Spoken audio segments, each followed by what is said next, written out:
Legenda Petani Immortal episode 53. Para pejalan kaki tertawa terbahak-bahak.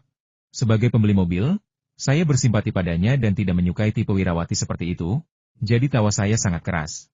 Li Yunfei cukup terkejut, karena dia tidak menggunakan sihir atau kekuatan ruang kecil. Semuanya murni kebetulan. Karena itu, dia bisa tertawa tanpa ragu. Seorang gadis cantik dengan riasan tipis, seorang pramuniaga dari dealer BMW 4S, bergegas datang lebih awal dan menyapa pasangan itu dengan hangat. Tuan dan Nyonya, wanita itu memang memiliki temperamen seperti itu. Saya harap itu tidak memengaruhi pengalaman berbelanja Anda. Saya sudah bekerja di sini selama lebih dari setahun dan saya telah melihatnya berdebat dengan lebih dari 20 pelanggan. Saya dengar pemilik dealer Volkswagen itu adalah pamannya. Jadi tidak ada yang bisa mengendalikannya. Jelas pramuniaga BMW itu dengan lembut dalam bahasa Mandarin dengan aksen lokalnya. Membeli mobil itu semua tentang perasaan. Sebenarnya, Li Yunfei tidak serta-merta ingin membelikan istrinya sebuah BMW. Tetapi setelah semua perdebatan ini, keinginannya menjadi lebih kuat. Bukan hanya dia, bahkan Yang Yunu pun berpikir bahwa membeli BMW bukanlah hal yang buruk. Meskipun agak mencolok, selama dia menyukai mobil itu, tidak masalah baginya. Sayang, bagaimana menurutmu X1 putih ini? Kelihatannya lebih mewah daripada Polo. Yang Yunu hanya menilai mobil berdasarkan kesan pertama. Selama penampilannya menyenangkan hatinya, mereknya tidak penting. Jika membandingkan BMW X1 dan Volkswagen Polo, keduanya bahkan tidak sebanding, oke? Meskipun BMW X1 hanya sekitar 200.000 yuan dan termasuk model kelas bawah dalam seri merek BMW, perbedaan harganya tetap lebih dari 2 kali lipat. Senang Anda menyukainya. Tapi dekorasi interiornya terasa terlalu plastik, yang tidak sesuai dengan citra mobil mewah. Bagaimana kalau kita lihat beberapa model lain? Li Yunfei menunjuk beberapa SUV BMW di sebelahnya, beberapa diantaranya berwarna putih, seperti X5 dan X6. Baik eksterior maupun interiornya jauh lebih unggul daripada X1. Yang di sana itu, bukankah terlalu mahal? Yang Yunu bertanya kepada pramuniaga dengan ragu, berapa harga SUV putih itu? Mendengar percakapan mereka, pramuniaga itu tampak benar-benar tertarik membeli mobil dan mampu membelinya. Jadi dia bersemangat dan memberikan harga yang wajar. Namun, X5 dan X6 adalah mobil kelas atas, harganya masing-masing 6 atau 700.000 yuan dan hampir 2 juta yuan. Mendengar harga ini, Yang Yunu diam-diam menjulurkan lidah. Sayang, ini terlalu mahal. Aku hanya butuh mobil untuk transportasi agar lebih mudah membawa bayi keluar setelah ia lahir. Aku biasanya tidak keluar rumah, kecuali ke kota untuk membeli camilan. Bagaimana kalau kita beli X1 ini? Ia mendekat ke Li Yunfei dan membisikkan sarannya. Jangan khawatir soal harga, lihat saja modelnya. Tunjuk yang mana saja yang kamu suka, kata Li Yunfei. Dia tidak khawatir soal pengeluaran wanita itu. Wanita itu biasanya terlalu hemat. Sama sekali tidak seperti orang kaya baru pada umumnya. Dia hanya memiliki beberapa juta di rekeningnya sekarang.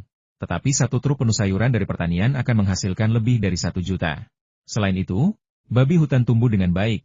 Babi hutan yang sudah setengah dewasa ketika dia membelinya sudah siap dipasarkan. Kapanpun dia membutuhkan uang mendesak, dia bisa menjualnya dengan harga bagus. Pemilik Fumanlo dan Shuxiangge sudah membuat pengaturan. Yang Yunu berpikir sejenak lalu menunjuk ke BMW X6. Mobil ini menggabungkan performa off-road dengan garis bodi mobil sport, memadukan keunggulan keduanya dengan sempurna, dan lebih menarik secara visual bagi pelanggan wanita. Baiklah, yang itu saja. Li Yunfei melambaikan tangannya dan berkata kepada pramuniaga yang tidak jauh darinya, bantu saya mendapatkan harga yang wajar. Jangan membuat saya membuang-buang tenaga untuk tawar-menawar, dan jangan berpikir saya sasaran empuk untuk ditipu, atau Anda tahu apa yang akan terjadi, dan kesepakatan itu mungkin akan gagal. Pak, jangan khawatir. Bagaimana mungkin saya mematok harga terlalu tinggi? Sesuai aturan toko, saya menjualnya dengan harga pasar, dan komisi yang saya dapat sudah cukup untuk membuat saya senang. Wanita muda itu tampaknya belum pernah menjual barang semahal itu sebelumnya. Karena terlalu bersemangat, ia memberikan harga terendah dalam lingkup tanggung jawabnya. Khawatir Li Yunfei tidak puas, ia berkata, jika menurut Anda itu tidak dapat diterima, saya hanya bisa bertanya kepada manajer. Saya tidak bisa menjamin apakah itu akan berhasil. Sebenarnya, Li Yunfei cukup puas dengan harga yang ditawarkan wanita muda itu kali ini. Hanya dengan beberapa kata, dia menurunkan harga 2 Polo. Jika dia menurunkannya lebih jauh, wanita muda itu tidak akan mendapatkan komisinya.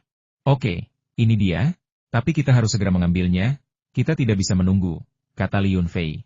Mobilnya tersedia, kata wanita muda itu dengan antusias. Pak, apakah Anda akan membayar dengan kartu atau tunai? Tidak, tidak. Saya pernah bekerja sebagai kasir di pusat perbelanjaan terlalu lama, salah ucap. Saya ingin bertanya, Pak, apakah Anda membayar penuh atau mengambil pinjaman? Tentu saja, saya akan membayar penuh. Siapa yang punya waktu untuk mengurus prosedur hipotek? Kata Li Yunfei sambil meraih kartu di dompetnya. Saat itu, Yang Yunu berteriak cemas, sayang, jangan terburu-buru. Aku bahkan belum mencobanya. Bagaimana aku tahu apakah mobil ini nyaman dikendarai? Dan harganya sangat mahal. Jika ibu dan ayah tahu, mereka pasti akan bilang aku tidak tahu cara mengelola uang. Tidak, orang tua kita pada dasarnya tidak peduli pada kita. Li Yunfei menghiburnya. Itu juga tidak bisa diterima, aku bahkan belum mencobanya. Yang Yunu bersikeras. Pramuniaga itu buru-buru berkata, jika Anda benar-benar ingin membeli, Anda bisa melakukan uji coba. Saya akan pergi meminta izin kepada manajer. Anda tunggu saja di sini. Untuk mobil biasa, uji coba berkendara tersedia, bahkan ada kendaraan khusus untuk uji coba. Namun, untuk mobil mewah yang mahal, dealer tidak dapat menyediakan kendaraan khusus untuk uji coba. Mereka hanya dapat menawarkan uji coba secara selektif berdasarkan daya beli pelanggan. Menjual mobil seharga hampir 2 juta adalah peristiwa besar bagi toko tersebut. Manajer sudah menerima kabar tersebut dan meminta orang-orang untuk menyiapkan semua dokumen yang diperlukan. Benar saja, pramuniaga itu membawa beberapa dokumen dan kunci dalam waktu kurang dari 1 menit. Dia menyalin SIM Yang Yunu, menandatangani beberapa nama pada kontrak uji coba dan asuransi uji coba, dan kemudian mobil itu bisa langsung dibawa pergi. Tentu saja, pramuniaga itu akan ikut masuk ke dalam mobil bersamanya. Yang Yunu masuk ke dalam mobil dan mengemudi mengikuti rute yang telah ditentukan. Dia sangat puas dengan mobil itu. Karena dia terbiasa mengendarai truk pickup Dajera milik Li Yunfei, mengendarai SUV mewah berkualitas sedan adalah pengalaman yang sangat menyenangkan. Dia sangat memujinya dan mengatakan bahwa mobil itu nyaman dikendarai. Dia mengatakan akan membelinya asalkan suaminya setuju. Li Yunfei terkekeh dalam hati. Tentu saja dia setuju. Kalau tidak, dia tidak akan merekomendasikan model ini kepadanya. Dia sering mengangkut barang, jadi truk pickup seharga beberapa ratus ribu yuan sudah cukup. Tetapi istrinya sering mengajak anak-anak keluar, jadi mobil mewah adalah suatu keharusan. Saat saya memarkir mobil di tempat terbuka di depan dealer BMW dan hendak masuk untuk menyelesaikan formalitas, saya melihat Tian Enyu, pemilik Fumanlo, masuk dari luar bersama 2 staf. Begitu melihat Li Yunfei dan Yang Yunu, dia langsung berlari menghampiri mereka. Kakak Li, kau membawa istrimu untuk melihat-lihat mobil. Kenapa kau tidak datang ke tokoku? Ada apa? Sekarang kau sudah sukses, kau meremehkan kakakmu? Tian Enyu berlari mendekat sambil tersenyum dan menepuk bahu Li Yunfei 2 kali untuk menunjukkan ketidakpuasannya. Li Yunfei merasa malu. Dia tidak membeli mobil dari toko mobil mewah milik Tian Enyu karena tidak ingin mengambil keuntungan darinya. Terakhir kali dia membeli Dajeram Longhorn dari toko Tian Enyu, dia mengetahui bahwa harga jualnya lebih tinggi daripada harga yang dia bayarkan. Belum lagi uang yang dihabiskan untuk modifikasi dan renovasi. Bagaimana mungkin aku berani meremehkanmu, kakak? Hanya saja, kakak iparmu ingin melihat-lihat dan kebetulan jatuh cinta pada mobil ini. Karena terlalu bersemangat, dia membuat kesepakatan dengan pramuniaga dan tidak bisa mundur sekarang. Lagi pula, jika aku datang ke tokomu untuk memilih mobil dan kau tidak mengambil uangnya, bagaimana aku bisa membalas budi ini? Li Yunfei bercanda tanpa daya. Pergi sana. Aku tidak mampu memberikan mobil cuma-cuma, tapi aku pasti bisa memberimu diskon beberapa ratus ribu. Setelah mengatakan itu, dia menoleh ke pramuniaga dan berkata, telepon bosmu, Tuan San, ke sini. Katakan padanya bahwa kami di dealer mobil mewah telah mengambil mobil ini. Jangan terlihat seperti sedang menangis. Kamu tidak akan kehilangan sepeser pun komisi. Aku akan meminta Tuan San memberimu uang tunai, hari ini juga. Melihat ini, Li Yunfei dan Yang Yunu tahu mereka tidak bisa menolak tawaran Tian Enyu. Mereka memindahkan X6 ke dealer mobil mewah, sebuah kemitraan antara dealer dan berbagai toko mobil mewah, yang tidak dikenal oleh Li Yunfei. Namun, dia mengerti maksud Tian Enyu jika Li Yunfei menginginkan mobil itu. Kontrak pembelian dapat ditandatangani di dealer, dan Li Yunfei tidak perlu khawatir tentang harganya. Jika Li Yunfei berani mengambilnya, Tian Enyu bahkan akan memberikannya secara cuma-cuma. Saat mereka mengobrol dengan penuh semangat, para karyawan di dealer Volkswagen di sebelah sudah menyadari keributan itu. Pramuniaga berwajah muram dengan pergelangan kaki yang terkilir itu ketakutan ketika melihat Li Yunfei dan Tian Enyu saling mengenal. Reputasi Tian Enyu yang hebat dikenal hampir oleh semua orang di kota itu, terutama di pusat perbelanjaan mobil ini. Dealer mobil mewahnya memasuki pasar dengan sikap yang sangat dominan. Dia memiliki saluran untuk mendapatkan semua mobil mewah, dan dokumennya sepenuhnya legal. Tidak ada yang bisa berbuat apa-apa.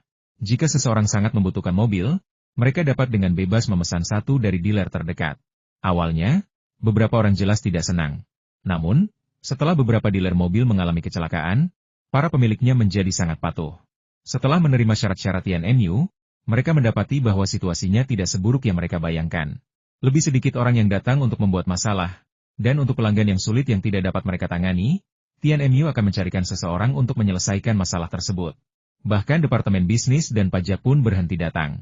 Selain itu, ketika dealer mobil ini perlu segera mengisi stok, selama dealer mobil mewah tersebut memiliki mobil, mereka akan membantu meminjamkannya. Prosedur pembelian mobil selanjutnya ternyata sangat sederhana. Li Yunfei dan Yang Yuno mengendarai mobil baru mereka langsung ke dealer mobil mewah Tianmu, tempat semua urusan administrasi diurus untuk mereka, dan mereka bahkan makan siang bersama. Sebuah panggilan telepon dari desa langsung merusak suasana hati Li Yunfei yang baik. Kepala desa, Li Tianlai, menelepon untuk mengatakan bahwa Li Jiefang dan saudaranya, bersama dengan 19 orang lainnya, telah memanfaatkan kesempatan untuk membuat masalah dan dipukuli oleh tim pertahanan gabungan desa dan dibawa ke rumah sakit. Awalnya mereka mengira luka-lukanya tidak serius, tetapi barusan mereka menerima kabar dari rumah sakit bahwa adik laki-laki Li Jiefang telah meninggal dunia. Mendengar itu, Li Yunfei terkejut. Terlepas dari bagaimana pria itu meninggal, dia tidak bisa lepas dari label seorang tiran. Dia telah mengatur pesta itu untuk memberi kesempatan kepada dalang untuk membuat masalah, tetapi pihak lain terlalu kejam dan tidak memiliki batasan moral. Ini melanggar pantangan Li Yunfei. Sejahat apapun orang-orang di desa keluarga Li, kau bisa melawan mereka, tetapi kau tidak bisa melawan dalang di balik semua itu, apalagi membunuh seseorang tanpa alasan yang jelas. Pada saat itu, niat membunuh Li Yunfei melonjak, dan dia memutuskan untuk menggunakan kekerasan untuk memulihkan kedamaian dalam dirinya. Pemandangan musim semi yang indah tidak boleh disia-siakan oleh orang-orang ini. Malam ini, bunga-bunga liar di ruang kecil ini pasti akan lebih semarak. Setelah mengetahui bahwa tim pertahanan gabungan telah membunuh seseorang, Li Yunfei segera memanggil Dan Yu, yang sekarang menjadi kapten tim pertahanan gabungan desa. Siapapun pelakunya, dia akan memikul tanggung jawab utama sebagai kapten. Panggilan kedua ditujukan kepada Li Yunchong, yang dijuluki kepala besar, yang sekarang menjadi petugas polisi di kantor polisi kota. Meskipun masih dalam masa pelatihan, ia sangat dihargai oleh kepala kantor polisi dan memegang posisi tinggi di kantor polisi tersebut. Ia diperintahkan untuk membawa orang-orang ke pusat kesehatan kota untuk mengamankan tempat kejadian dan menunggu pemeriksaan forensik. Tepat ketika dia hendak menelepon Direktur Zhang, orang lain itu menelepon balik, secara proaktif menjelaskan poin-poin mencurigakan dari masalah tersebut dan mengatakan bahwa mereka telah menerima panggilan dari atasan dan tim investigasi kriminal kabupaten akan segera terlibat. Dia tahu ini bukan masalah sederhana dan menyuruh Li Yunfei untuk segera mencari koneksi. Pada saat itu, Li Yunfei mengesampingkan sikapnya yang ragu-ragu dan langsung menghubungi wali kota Huang, menghubungkan insiden saat ini dengan insiden sebelumnya. Dia mengatakan bahwa seseorang mencoba menargetkannya, dan terlepas dari hasil otopsi, masalah ini harus ditangani sebagai masalah kecil. Dia juga memberitahu wali kota Huang bahwa dia memiliki hubungan baik dengan sekretaris partai Kabupaten Lin, dan bahwa masalah ini dapat ditangani dari atas ke bawah, dengan sekretaris Lin mengelola hal-hal di dalam kabupaten. Wali kota Huang memahami maksud Li Yunfei. Ia juga ingin terlibat dalam kepemimpinan Kabupaten Ling, jadi mereka dengan cepat mencapai kesepakatan, dan ia mengatakan akan berbicara dengan Lin Weiguo. Mengenai kasus pembunuhan yang disebutkan Li Yunfei, ia percaya bahwa Li Yunfei tidak berada di tempat kejadian, jadi meskipun terjadi sesuatu, itu tidak akan melibatkannya. Ia menyuruh Li Yunfei untuk tidak terburu-buru dan membersihkan namanya dari segala kesalahan terlebih dahulu. Setelah semua urusan administrasi pembelian mobil dan dekorasi selesai pada sore hari, telepon Li Yunfei terus berdering. Akhirnya, dia harus menghubungi Gubernur Song, pejabat berpangkat tertinggi yang dia kenal, dan dia tidak ingin menggunakan bantuan ini kecuali benar-benar diperlukan. Gubernur Song menjawab telepon, dan tampak dalam suasana hati yang baik. Ia bercanda menggoda Li Yunfei, mengatakan bahwa ia semakin mirip seorang pengganggu, bahwa segala macam hal terjadi, termasuk menyewa preman secara diam-diam dan menindas tetangganya. Li Yunfei buru-buru membantah tuduhan dan menyatakan dirinya tidak bersalah, serta menceritakan bagaimana keluarga Ding telah menekan perusahaan perlindungan lingkungan Qingyu dan memaksanya menyerahkan data teknis. Dia mengatakan bahwa dia diintimidasi hingga hampir mati dan tidak berani meminta bantuan. Sekarang, tampaknya mereka tidak akan berhenti sampai mereka menjatuhkan hukuman mati kepadanya. Gubernur Song tersenyum dan berkata bahwa teman lamanya, Chu Yingtai, juga telah menelepon mengenai masalah ini, dan dia telah mengatur seseorang untuk menanganinya. Bagaimanapun, tindakan keluarga Ding tidak etis, terutama promosi benih hasil rekayasa genetika mereka benar-benar tidak tahu malu. Dia menyuruh Li Yunfei untuk menunggu kabar. Dalam beberapa hari ke depan, hal itu akan menimbulkan kehebohan besar di seluruh negeri, membuat keluarga Ding sibuk untuk waktu yang cukup lama. Setelah semuanya dijelaskan, Li Yunfei merasa lega. Dia berterima kasih kepada Tianmu lagi atas diskon yang diberikan, lalu masuk ke BMW X6 milik istrinya dan kembali ke kota Qinglong. Saat di dalam bus, saya mendengar bahwa Li Jiefang telah membuat keributan, meletakkan jenazah saudaranya, Li Jihua, di depan kantor pemerintahan kota, menuntut agar pemerintah menegakkan keadilan, menangkap Li Yunfei, dan mengklaim bahwa Li Yunfei adalah dalang dari semua ini. Wali kota Wu berada dalam dilema. Ia telah memerintahkan semua petugas polisi dari kantor polisi untuk menjaga gerbang utama, melarang keras Li Jiefang membuat masalah. Faksi wali kotanya maju untuk membujuk Li Jiefang agar membubarkan kerumunan, karena menghalangi gerbang bukanlah hal yang baik. Namun, faksi sekretaris Tang dari komite kota memanfaatkan kesempatan itu untuk ikut campur, berniat untuk meningkatkan konflik, dan memerintahkan kepala Shang untuk langsung menangkap siapapun yang menghalangi gerbang dan membuat masalah. Di perjalanan, Yang Yunu sangat khawatir dan bertanya kepada Li Yunfei apa yang harus dilakukan. Li Yunfei tersenyum dan menghiburnya, berkata, "Jangan khawatir, kita tidak tak berdaya. Karena orang itu begitu tidak tahu malu, kita bisa lebih tidak tahu malu lagi. Dalam waktu kurang dari 2 hari, dia akan mundur." "Maksudmu, kakak beradik Li Jiefang dan Li Jihua, dihasut oleh seseorang untuk membuat masalah? Dan kematian mereka bukanlah pembunuhan yang tidak disengaja oleh Dan Yu dan gengnya?" tanya Yang Yunu dengan terkejut. "Fokuslah pada mengemudi, jangan repot-repot dengan trik kotor ini. Dan Yu dan gengnya bukan tipe orang yang suka berkelahi. Mereka bagus untuk menjaga ketertiban, tetapi mereka tidak cukup baik untuk menjadi preman. Mereka terlalu berhati lembut." Saat mereka berbicara, mereka hampir sampai di kota Qinglong. Mobil baru ini terasa berbeda, sangat senyap, bertenaga, dan dapat menyalip mobil di depannya hanya dengan sentuhan ringan. Jauh lebih lincah daripada dajeram Longhorn milik Li Yunfei. Sesampainya di kota Qinglong, Li Yunfei menyuruh istrinya, Yang Yunu, untuk pulang terlebih dahulu. Ia langsung pergi ke gerbang kantor pemerintahan kota untuk mengamati situasi sebagai pengamat. Li Jiefang babak belur dan memar, mengenakan pakaian berkabung, dengan jenazah saudaranya, Li Jihua, di belakangnya, ditutupi kain putih. Di sekelilingnya berdiri lebih dari selusin wajah asing, semuanya tampak mencurigakan, sepertinya gangster. Li Yunfei melirik mayat itu dan segera merasakan jejak samar fluktuasi energi spiritual yang ditinggalkan oleh sebuah mantra. Mantra itu begitu kasar, buktinya terlalu jelas. Dia melepaskan energi spiritualnya dan memeriksa mayat itu. Jantungnya hancur dari dalam efek yang tidak akan dihasilkan oleh kekuatan fisik biasa. Yang lebih mengejutkan lagi, di antara para penonton, ia melihat Su Jingshou dan Lu Chenggong. Meskipun mereka mengenakan kacamata hitam dan topi baseball, Li Yunfei langsung mengenali mereka. Mereka tampak lebih buruk daripada Li Jiefang. Bibir mereka bengkak, menunjukkan bahwa mereka telah dipukuli habis-habisan oleh anak buah Liu Lou. Menurut kepala desa, ketiga orang itu dipukuli, dan seorang pemuda berambut abu-abu menghilang tanpa jejak. Karena para turis mengambil foto mereka dan mengunggahnya ke media sosial, Xie Kan menelepon untuk memberitahunya bahwa pria berambut abu-abu dan berbibir tipis itu adalah Ding Hengzi. Li Yunfei mengusap pelipisnya, berpikir bahwa membunuh orang itu lebih sederhana. Jika dia membunuh semua pembuat onar ini, dunia akan damai.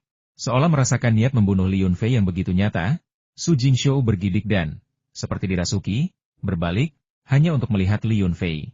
Melihat senyum Li Yunfei yang menyeramkan, keringat dingin tanpa alasan yang jelas mengalir di punggungnya. Li Yunfei berjalan mendekat dan menepuk bahu Su Jingshou. "Katakan pada Ding Hengzi bahwa jika kau menggunakan cara untuk membunuh orang, orang lain juga bisa menggunakan cara untuk membunuhmu. Kalian semua orang pintar, jadi jangan melakukan hal bodoh lagi. Demi sepupumu, aku akan memberimu satu nasihat terakhir, tinggalkan kota Qinglong dan pergilah sejauh mungkin." Ekspresi Su Jingshou berubah. Awalnya takut, lalu semakin gelisah. "Hampir gila, apakah kau mengancamku? Biar ku katakan, aku, Su Jingshou, tidak punya apa-apa lagi selain hidupku ini. Kau tidak bisa menakutiku. Aku tidak akan pergi. Aku akan mati di kota Qinglong, menyaksikanmu disiksa sampai mati selangkah demi selangkah. Kau tidak punya kekuatan untuk melawan Tuan Muda Ding. Mayat yang tergeletak di sana adalah contohmu." Raungannya mengejutkan Lu Chenggong, yang berdiri di dekatnya. Lu Chenggong terkejut melihat Li Yunfei tepat di belakangnya, tetapi wajahnya dengan cepat digantikan oleh ekspresi puas. "Li Yunfei, aku tak pernah menyangka kau akan berakhir seperti ini. Mereka sedang menangkap polisi pembantu sekarang, tapi sebentar lagi giliranmu. Dan kau berani mengancam kami? HMPH, kau terlalu percaya diri." Lu Chenggong akhirnya mendapat kesempatan hari ini dan berpikir Li Yunfei sedang dalam masalah besar. Jadi dia tentu saja ingin mengejeknya sebisa mungkin. "Heh!" Li Yunfei terkekeh aneh, lalu berbalik dan pergi. Tidak perlu membuang kata-kata pada orang mati. Jika dia ingin orang mati, biarkan beberapa orang lagi mati. Li Yunfei berhenti memandang kerumunan yang ricuh di depan gedung pemerintahan kota dan memasuki kantor polisi kota. Dan Yu dan beberapa petugas polisi pembantu lainnya yang ikut serta dalam perkelahian itu ada di sana. Dan kasus tersebut telah diambil alih oleh tim investigasi kriminal kabupaten. Dato' Liun Chong tetap berdiri di tempatnya, seolah-olah mengamati orang-orang dari kabupaten, khawatir mereka mungkin menggunakan penyiksaan. Secara kebetulan, Direktur Gao dari kantor kabupaten juga tiba. Setelah melihat Li Yunfei, Direktur Gao tersenyum kecut dan bertukar beberapa kata sopan. Ia menyetujui permintaan Li Yunfei untuk mengunjunginya tanpa ragu-ragu. Ketika Li Yunfei melihat Dan Yu tampak panik dan marah. Begitu melihat Li Yunfei, dia berteriak dengan cemas, "Aku tidak membunuh siapapun, aku benar-benar tidak membunuh siapapun. Aku melihat Li Jihua dan yang lainnya membuat keributan di desa, berteriak dan mengumpat padamu di luar, mengatakan bahwa kau mencuri tanah mereka dan bahkan melepaskan anjingmu untuk menyerang saudaranya, Li Jiefang. Kami mencoba membujuk mereka untuk pergi, tetapi para preman yang mereka bawa menyerang kami terlebih dahulu, dan itulah sebabnya kami melawan balik." Li Yunfei mengangguk, menandakan pemahamannya, dan menghiburnya. "Aku akan mencarikan penjelasan untukmu. Jangan mengatakan apapun, tetaplah di dalam selama beberapa hari dan aku akan menjamin pembebasanmu. Kematian Li Jihua tidak ada hubungannya denganmu. Aku sudah menemukan bukti lain, jadi jangan merasa bersalah sama sekali. Benarkah ada bukti bahwa kita tidak membunuhnya?" "Bagus sekali." Dan Yu akhirnya menghela napas lega. Dia sama sekali tidak meragukan kata-kata Li Yunfei. Mungkin saat ini, bahkan jika dia tahu itu bohong, dia akan memilih untuk mempercayainya. Setelah mengunjungi yang lain, Li Yunfei mengulangi kata-kata penghiburannya kepada Dan Yu. Sebelum pergi, dia dengan santai mempercayakan Direktur Gao untuk mengawasi orang-orang ini, mengatakan bahwa interogasi dapat diterima, tetapi pengakuan paksa tidak boleh ditoleransi. Jika Li Yunfei mengatakan ini kepada Direktur Gao di masa lalu, Direktur Gao bahkan tidak akan meliriknya 2 kali. Tetapi sekarang, betapapun sulitnya, dia harus menelan pil pahit dan setuju. Ini karena Sekretaris Lin dari Komite Partai Kabupaten telah memberikan instruksi serupa, dan beberapa pemimpin tingkat tinggi di kota juga telah menelepon untuk memberikan instruksi. Yang membuatnya semakin sulit untuk menolak adalah keluarga Gao di ibu kota provinsi juga telah menelepon dengan sungguh-sungguh, mengatakan kepadanya untuk tidak membuat kesalahan dan bahwa dia harus mendukung Li Yunfei saat ini. Ketika Li Yunfei kembali ke pertanian, pesta desa tampaknya tidak terpengaruh, bahkan lebih meriah dari yang dia bayangkan. Li Yunfei ingin berbicara dengan kepala desa untuk mengurangi dampak negatifnya. Tetapi penduduk desa tampaknya tidak membencinya seperti yang dia duga. Sebaliknya, mereka mengatakan bahwa Li Jiefang dan saudaranya pantas mati, bahwa mereka adalah pengaruh buruk dan hanya tahu cara menimbulkan masalah, hanya menyeret Dan Yu dan yang lainnya ikut jatuh bersama mereka. Li Yunfei tercengang, tetapi ini adalah hal yang baik, membuat kekhawatirannya tidak beralasan. Beberapa orang bahkan mengatakan bahwa ibu Li Jiefang, mengetahui putranya telah meninggal, hanya mengatakan itu sebagai pembalasan dan tidak menimbulkan masalah apapun. Gu Zaoji telah menunggu di pintu masuk villa untuk waktu yang lama, dan yang tidak biasa, dia terlihat merokok. "Aku tidak tahu apakah kakak Chu sudah memberitahumu, tapi aku ingin menyewa rumah bambu dan halaman agar aku bisa berlatih di sini dengan tenang. Aku tahu tidak pantas memberitahumu ini sekarang, karena kau sedang menghadapi banyak masalah di luar. Kurasa aku bisa sedikit membantumu dan menyingkirkan lalat-lalat yang menyebalkan itu." Gu Zaoji tidak mendongak, sepertinya takut melihat reaksi Li Yunfei, dan berkata dengan suara rendah. "Apakah kamu mahir dalam hal ini? Apakah teknikmu bersih?" "Heh, karena aku melihat teknik orang lain sama sekali tidak bersih," jawab Li Yunfei dengan santai. "Guansong bukan hanya rumah bagi pendekar pedang, ia juga memiliki pembunuh bayaran. Sayangnya, keluarga Gu kami unggul dalam seni ini. Kami mungkin biasa-biasa saja dalam pertarungan langsung, tetapi dalam hal pembunuhan, keluarga Gu kami memiliki reputasi kecil di dunia seni bela diri." Gu Zaoji tampak cukup percaya diri ketika berbicara tentang profesinya. Pembunuh bayaran itu istilah lama. Sekarang mereka disebut pembunuh. Baiklah, jangan sentuh target utama dulu. Mari kita singkirkan antek-antek mereka dulu. Menghasut musuh di rerumputan dan menjadikan mereka contoh adalah cara mereka bermain, dan kita akan ikut bermain. Tapi tidak ada yang boleh mati di kota Qinglong. Mereka bisa mati di mana saja di luar sana. Tidak masalah, aku pandai dalam hal itu. Malam ini carilah tempat yang ramai dan tunjukkan keberadaanmu. Gu Zaoji selesai berbicara, membuang puntung rokoknya, meletakkan tangannya di belakang punggung, dan dengan aura keanggunan yang setara dengan seorang guru sekolah, perlahan berjalan keluar dari pertanian.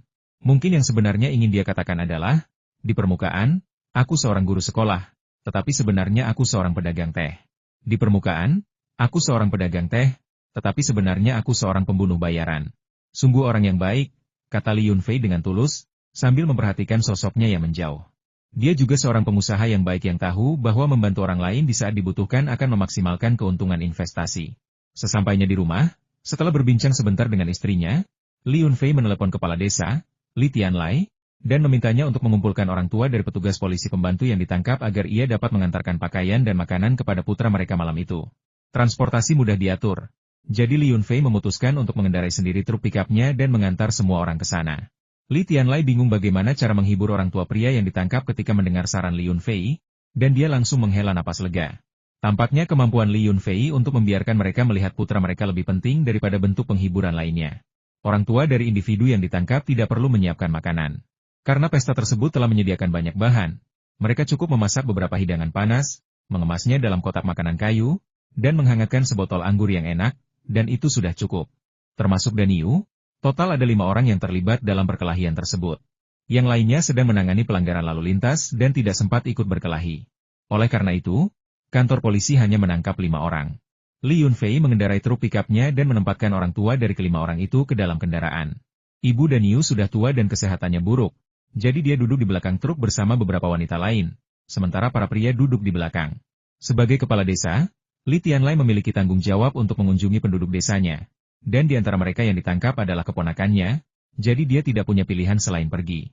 Saat aku melewati gerbang kantor pemerintahan kota, aku melihat Li Jiefang telah mendirikan balai duka darurat di sana, dengan karangan bunga dan anglo, membuat tempat itu terasa menyeramkan. Sementara itu, para preman yang disewanya sedang minum-minum dan bermain kartu di depan jenazah saudaranya, membuat keributan. Komite kota dan para pemimpin pemerintah khawatir konflik akan semakin memburuk dan mereka tidak sepakat mengenai apa yang harus dilakukan terhadap Li Jiefang dan kelompoknya untuk saat ini. Saat truk pikap Li Yunfei lewat, Li Jiefang sepertinya merasakan sesuatu. Menatap truk pikap itu dengan penuh kebencian, dan meludah. Kenapa kau bersikap seperti itu? Kali ini aku akan melawanmu sampai mati. Saudaraku mati dengan cara yang memalukan, dan aku akan membuatmu membayar dengan separuh nyawamu. Li Jiefang bergumam sambil mengumpat. Li Yunfei memasuki kantor polisi, tempat Direktur Gao dan beberapa wakil direktur sedang mendiskusikan pemindahan tersangka ke kabupaten. Awalnya, mereka seharusnya menangkap para tersangka dan membawa mereka ke kabupaten untuk diinterogasi hari ini. Tetapi atasan mereka melakukan beberapa panggilan telepon, menginstruksikan mereka untuk menghormati perasaan warga kota Qinglong dan tidak memperburuk situasi. Mereka diberitahu untuk menyelidiki di kantor polisi terlebih dahulu, dan jika memang kasus pembunuhan, maka mereka dapat memindahkan tersangka ke kabupaten. Namun, Li Jiefang menolak untuk mengizinkan otopsi dan mengumpulkan lebih dari 10 temannya untuk melindungi jenazah tersebut. Kecuali mereka merebutnya secara paksa, tidak ada cara lain. Sutradara Gao tidak ingin menjadi berita karena diduga mencuri jenazah. Para sutradara yang menjadi berita utama karena melakukan hal itu tidak pernah memiliki akhir yang baik. Li Yunfei dan Kepala Desa Li membawa keluarga tersangka untuk mengunjunginya di penjara, dan mereka tidak bisa menolak. Mereka semua tahu bahwa ada sesuatu yang tidak beres. Jika memungkinkan, mereka sama sekali tidak ingin terlibat dan ingin menjauh sejauh mungkin. Seperti 2 polisi berpakaian preman yang dipukuli dan berpura-pura sakit serta dirawat di rumah sakit. Direktur Gao baru saja keluar dari rumah sakit, dan akan sulit baginya untuk berpura-pura sakit lagi. Dia menggertakkan giginya dan mengambil alih kasus tersebut, menjadi kepala gugus tugas. Tak satu pun dari para wakilnya bisa menghindari menjadi wakil kepala gugus tugas. Interogasi tidak menghasilkan cerita yang menarik. Anggota tim pertahanan masyarakat mengatakan bahwa kakak beradik Li Jiefang dan Li Jihua yang memimpin kerusuhan. Mereka hanya menjalankan tugas mereka sebagai anggota tim pertahanan masyarakat dengan mengusir orang-orang tersebut. Terjadi perkelahian fisik kecil, tetapi pihak lain selalu yang memulai. Lebih lanjut, setelah perkelahian, Li Jihua hanya mengalami luka ringan dan berjalan keluar dari Li Jiasai sendirian, mengatakan bahwa ia perlu pergi ke rumah sakit dan ingin desa menanggung biaya pengobatannya. Tragisnya, ia meninggal tak lama setelah dirawat di rumah sakit. Dokter yang merawatnya juga ditahan dan terus mengulangi bahwa ia melihat Li Jihua hanya mengalami luka ringan dan mengatakan itu bukan sesuatu yang serius, tidak perlu dirawat di rumah sakit. Li Jihua bersikeras untuk dirawat di rumah sakit, jadi ia diberi sedikit glukosa melalui infus, tanpa obat penghilang rasa sakit. Ia bersumpah demi Tuhan, ia sama sekali tidak membunuhnya. Li Yunfei berpura-pura memeriksa kasus tersebut, mengunjungi orang-orang yang terlibat, dan mendiskusikan kasus tersebut dengan Direktur Gao dan yang lainnya, mengatakan bahwa tanpa otopsi, hal lain tidak ada artinya. Anggota tim pembela gabungan Daniu tidak menggunakan senjata apapun dalam perkelahian itu. Itu hanya perkelahian tangan kosong, mustahil mengakibatkan kematian. Waktu sudah lewat pukul 10 malam ketika tiba-tiba terdengar jeritan ketakutan dari gerbang kantor pemerintahan kota tetangga. Para preman yang biasanya angkuh itu begitu ketakutan hingga mereka menangis dan meraung-raung, mengatakan bahwa tempat itu berhantu, bahwa mayat Li Jihua telah bergerak, dan bahwa mayat itu telah meraih tangan Li Jiefang dan menuntut nyawanya. Li Jiefang, di sisi lain, begitu ketakutan hingga ia mengencingi celananya dan berguling serta merangkak di tanah, tidak mampu melarikan diri. Ketika Li Yunfei dan Direktur Gao berlari keluar, mereka sepertinya melihat bahwa tubuh Li Jihua memang bergerak sedikit, dan tangannya yang terangkat langsung jatuh. Li Yunfei mengangkat alisnya, merasakan fluktuasi energi spiritual yang samar di dekatnya. Meskipun sangat lemah, ia masih berhasil mendeteksinya. Mengikuti arah fluktuasi energi spiritual, Li Yunfei mencoba menemukan orang yang menggunakan mantra tersebut, tetapi orang itu memiliki metode yang bagus. Sumber fluktuasi energi spiritual telah lama menghilang, dan dia hanya bisa samar-samar merasakan bahwa titik penggunaan mantra berada di pintu masuk gang yang berada di seberang jalan. Orang itu sudah pergi. Li Yunfei merasa bahwa orang ini mungkin mencoba membantunya. Dia bertanya-tanya apakah Gu Zaoji yang melakukannya. Gu Zaoji mahir dalam pengendalian energi spiritual yang halus, dan jarum Yuan Qi adalah teknik andalannya. Tidak terlalu sulit baginya untuk membuat mayat dingin melakukan gerakan halus. Sungguh bukan aku yang mencelakaimu, demi Tuhan. Hanya saja seseorang menyuruhku membuat masalah karena kematianmu, dan itu untuk membalaskan dendamu. Li Jiefang berteriak begitu keras sehingga beberapa petugas polisi yang berdiri di pintu masuk kantor polisi dapat mendengarnya dengan jelas. Kelompok itu saling bertukar pandangan aneh, rasa dingin menjalar di punggung mereka. Tinggal di perbatasan 3 provinsi, mereka telah mendengar banyak hal aneh.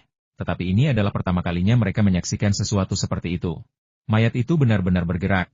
Mereka bisa bersumpah demi Tuhan. Dan dilihat dari kata-kata Li Jiefang, memang ada lebih banyak hal dalam kasus ini daripada yang terlihat.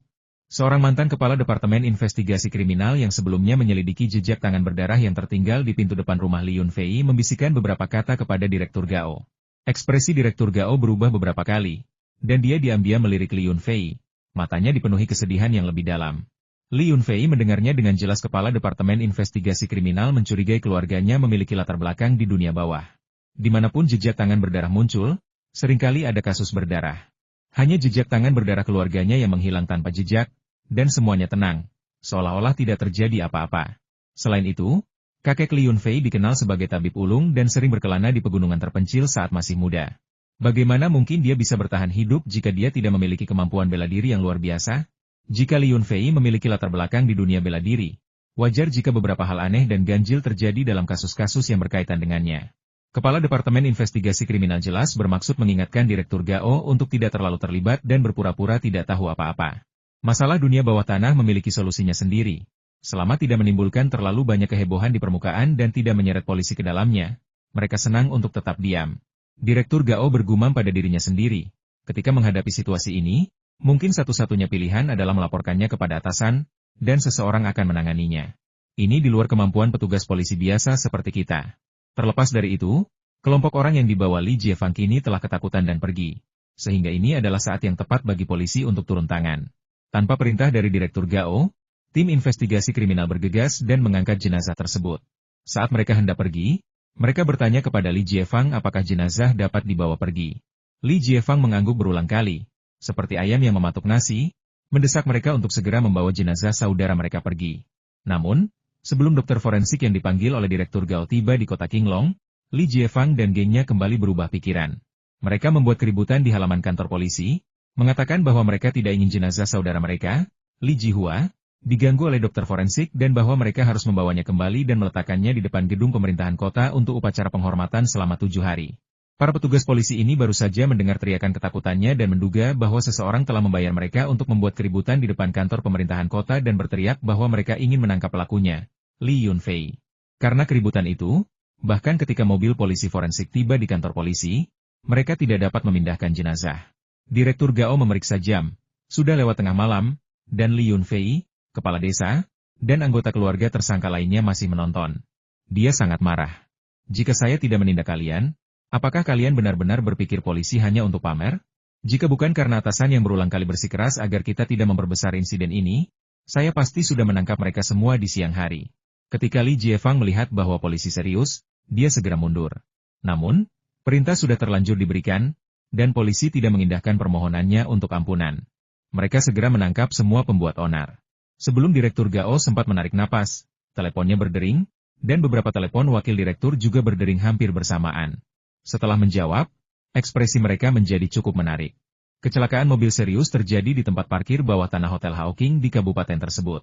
Saat memasuki tempat parkir bawah tanah, pengemudi tidak memperlambat laju kendaraan dan secara keliru menekan pedal gas alih-alih rem. Kendaraan tersebut menabrak tembok. Pengemudi dan penumpang di kursi depan tidak mengenakan sabuk pengaman, sehingga mereka meninggal dunia seketika. Menurut polisi lalu lintas dan petugas polisi yang tiba di lokasi kejadian, pengemudi diduga mengemudi di bawah pengaruh alkohol. Jika ini adalah kecelakaan akibat mengemudi dalam keadaan mabuk biasa, hal itu tidak akan membuat beberapa kepala polisi khawatir. Kedua korban meninggal ini agak istimewa. Pengemudi, Su Jingshou, berasal dari keluarga yang berpengaruh. Ayahnya adalah mantan direktur kantor pemerintahan kabupaten. Penumpang yang meninggal, Lu Chenggong, adalah seorang pedagang pertanian dari ibu kota provinsi yang dilaporkan datang ke kabupaten tersebut untuk berinvestasi di bidang pertanian dan peternakan. Mereka semua memiliki satu kesamaan, mereka sangat dekat dengan Ding Hengzi. Setelah berita kematian mereka menyebar, Li Hengzi segera mengetahuinya. Dia tinggal di suite mewah di lantai atas dan secara pribadi pergi ke tempat kejadian.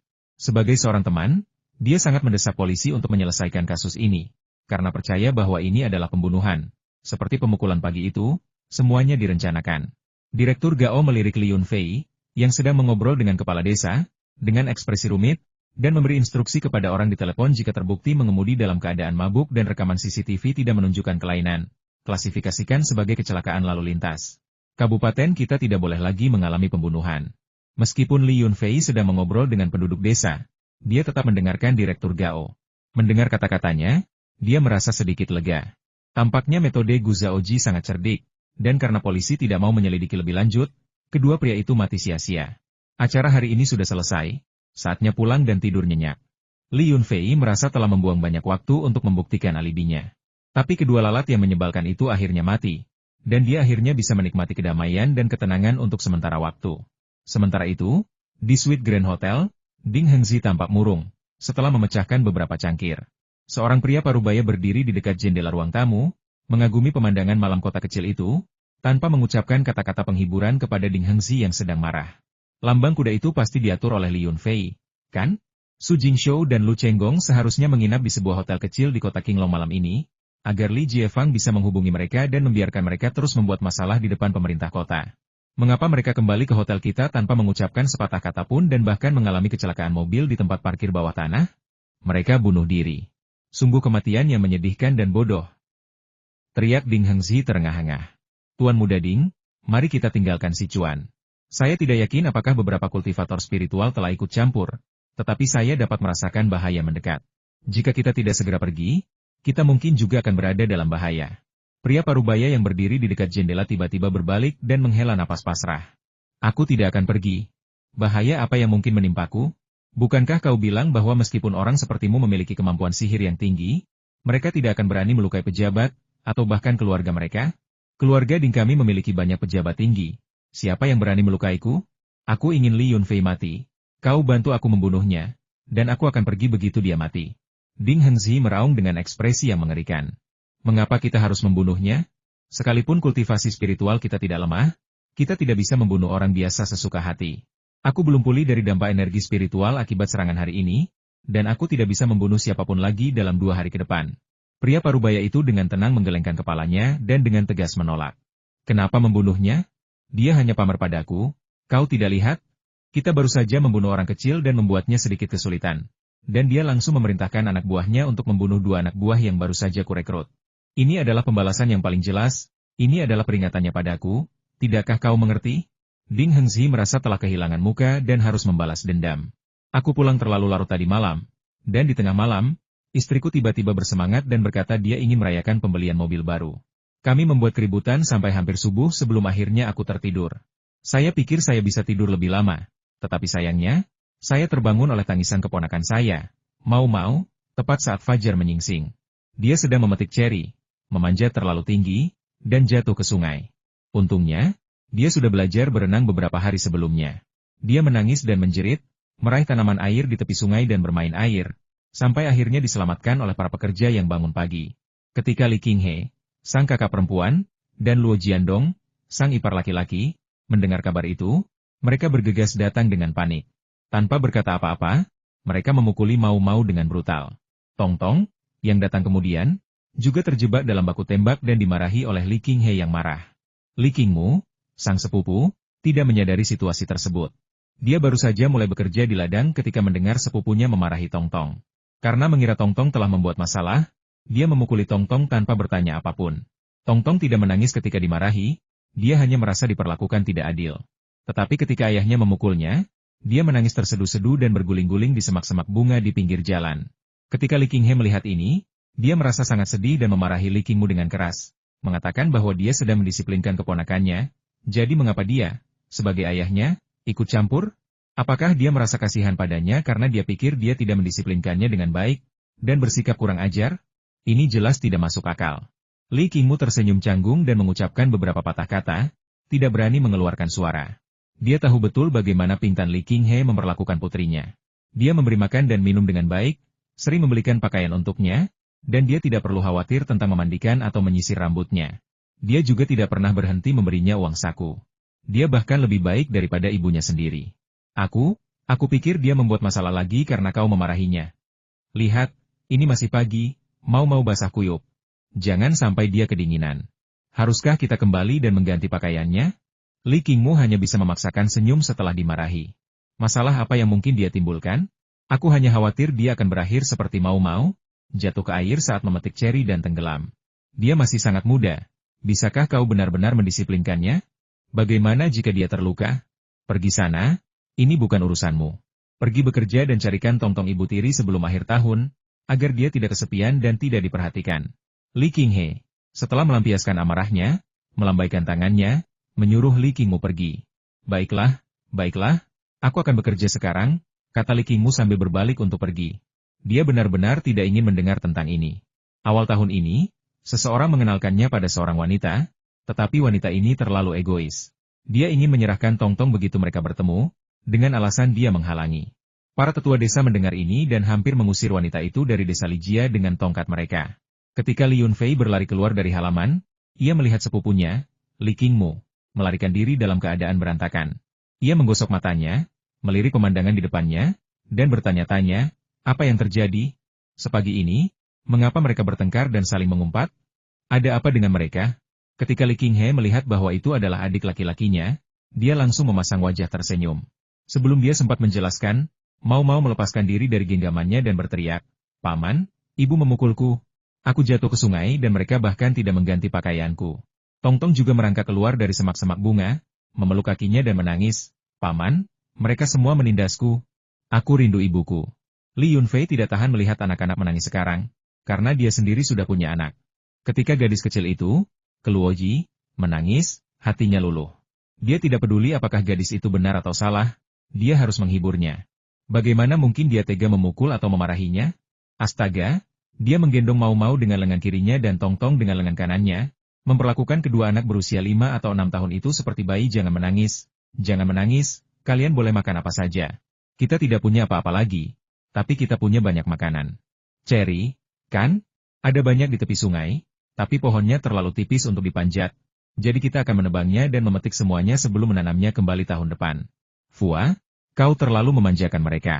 Semalam, Mau memanjat pohon akasia di tepi sungai Peri untuk memetik bunga akasia. Jika dia jatuh ke sungai Peri, dia akan menghilang tanpa jejak. Jika kau tidak mendisiplinkan anak ini, cepat atau lambat dia akan menjadi sombong dan bodoh, keluh Li Qinghe dengan sedikit ketidakpuasan. Tahun ini cuacanya panas, jadi aku akan mengajari mereka berenang. Setelah mereka mahir berenang, menyeberangi sungai Xiandai beberapa kali tidak akan menjadi masalah. Ini sedikit berlebihan. Sungai Xiandai memiliki arus yang deras di tengahnya, dan meskipun orang dewasa dapat mengambil risiko menyeberanginya, hal itu sama sekali tidak disarankan untuk anak-anak. Baiklah, berhentilah memanjakan mereka. Ayo, Mau, pulanglah bersamaku untuk ganti baju. Tongtong, ikutlah pulang juga. Sarapan sudah siap, ayo makan bersama. Kata Li Qinghe, sambil meraih satu anak di masing-masing tangan dan merebutnya kembali dari pelukan Li Yunfei. Li Qinghe melangkah beberapa langkah, lalu menoleh ke Li Yunfei dan memberi instruksi. Kedua pohon sakura di tepi sungai ini harus dipetik semua buahnya hari ini. Kita tidak bisa membiarkan anak-anak memanjat pohon dan mempertaruhkan nyawa mereka lagi. Baiklah, toh aku sedang senggang hari ini, aku akan memetik semuanya. Li Yunfei melirik beberapa buah ceri merah yang berserakan di pohon ceri dan berkata dengan acuh tak acuh. Li Yunfei menyikat giginya, memasak bubur untuk istrinya di dalam panci, dan memindahkan tangga segitiga kecil, bersiap untuk memetik semua buah ceri dari pohon. Tepat saat itu, kurir kantor pos tiba dengan sepeda motornya, mengantarkan koran hari ini. Li Yunfei, ini koranmu untuk hari ini. Setelah Maodan mengundurkan diri, kurir ini mengantarkan koran-koran tersebut. Li Yunfei biasanya tidak berlangganan koran, hanya sesekali menerima surat dan majalah. Tetapi koran hari ini luar biasa panjang, setebal setengah kaki. Apakah saya salah mengantarkan koran? Mengapa ada begitu banyak? Tanya Li Yunfei dengan bingung. Saya juga tidak tahu, tetapi alamat dan nama pengirimnya memang milik Anda, itu benar. kata kurir itu sambil menyerahkan semua barang untuk ditandatangani. Karena tidak tahu siapa pengirimnya, Li Yunfei baru melihat koran itu setelah pengantar koran pergi. Judul-judul berita hari ini aneh. Sebagian besar menentang benih hasil rekayasa genetika, dan beberapa koran juga memuat judul berita tentang sebuah perusahaan real estate yang menunggak upah. Li Yunfei merasa situasi itu aneh. Begitu banyak judul berita serupa pasti menunjukkan peristiwa besar di dalam negeri. Setelah dengan saksama membaca beberapa surat kabar, dia sudah mengetahui masalahnya perusahaan ini, yang bernama China Northern Seed Industry Company, memiliki masalah serius. Perusahaan itu terlibat dalam penipuan, menipu banyak petani untuk menanam tanaman hasil rekayasa genetika, dan memiliki hubungan perdagangan yang erat dengan Monsanto yang terkenal di dunia internasional. Surat kabar ini, seolah-olah telah merencanakannya sebelumnya, tidak hanya mengungkap berbagai transaksi mencurigakan dari Northern Seed Industry Co., Ltd., tetapi juga melaporkan bahwa mereka menyelundupkan benih hasil rekayasa genetika ke negara itu secara ilegal. Tadi malam, Direktorat Jenderal Bea Cukai menyita sejumlah besar benih hasil rekayasa genetika selundupan. Investigasi mengungkapkan bahwa kapal kargo tersebut disewa oleh sebuah perusahaan perdagangan di bawah naungan Northern Seed Industry Co., Ltd. Ini memang sebuah peristiwa besar.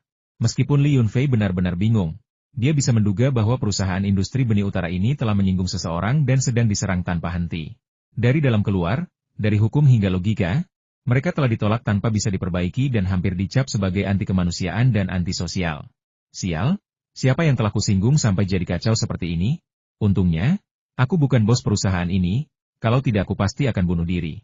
Tapi kenapa mengirimiku koran seperti ini? Sebuah pikiran terlintas di benak Li Yunfei, seolah-olah dia menyadari sesuatu. Dia buru-buru berlari kembali ke ruang kerjanya, menyalakan komputernya, dan mencari informasi tentang China Northern Seed Industry Company. Internet benar-benar tidak menawarkan privasi. Pencarian ini mengungkap beberapa informasi rahasia yang tak terduga. Perwakilan hukum perusahaan benih ini bernama Ding, dan ia memiliki hubungan yang ambigu dengan Kementerian Pertanian. Di forum anti-GMO, individu anonim dan berwawasan luas mengungkapkan bahwa Wakil Menteri Pertanian juga bernama Ding, yang telah mengunjungi kantor pusat Monsanto untuk studi dan inspeksi. Belum lama ini, ia gencar mempromosikan beras hasil rekayasa genetika dan menggunakan kekuasaannya untuk memaksa seorang pembawa acara CCTV terkenal untuk mengundurkan diri. Perusahaan real estate yang menunggak gaji itu bahkan lebih menggelikan. Nama belakang perwakilan hukumnya bukan Ding, tetapi itu adalah perusahaan yang didirikan oleh keluarga Ding.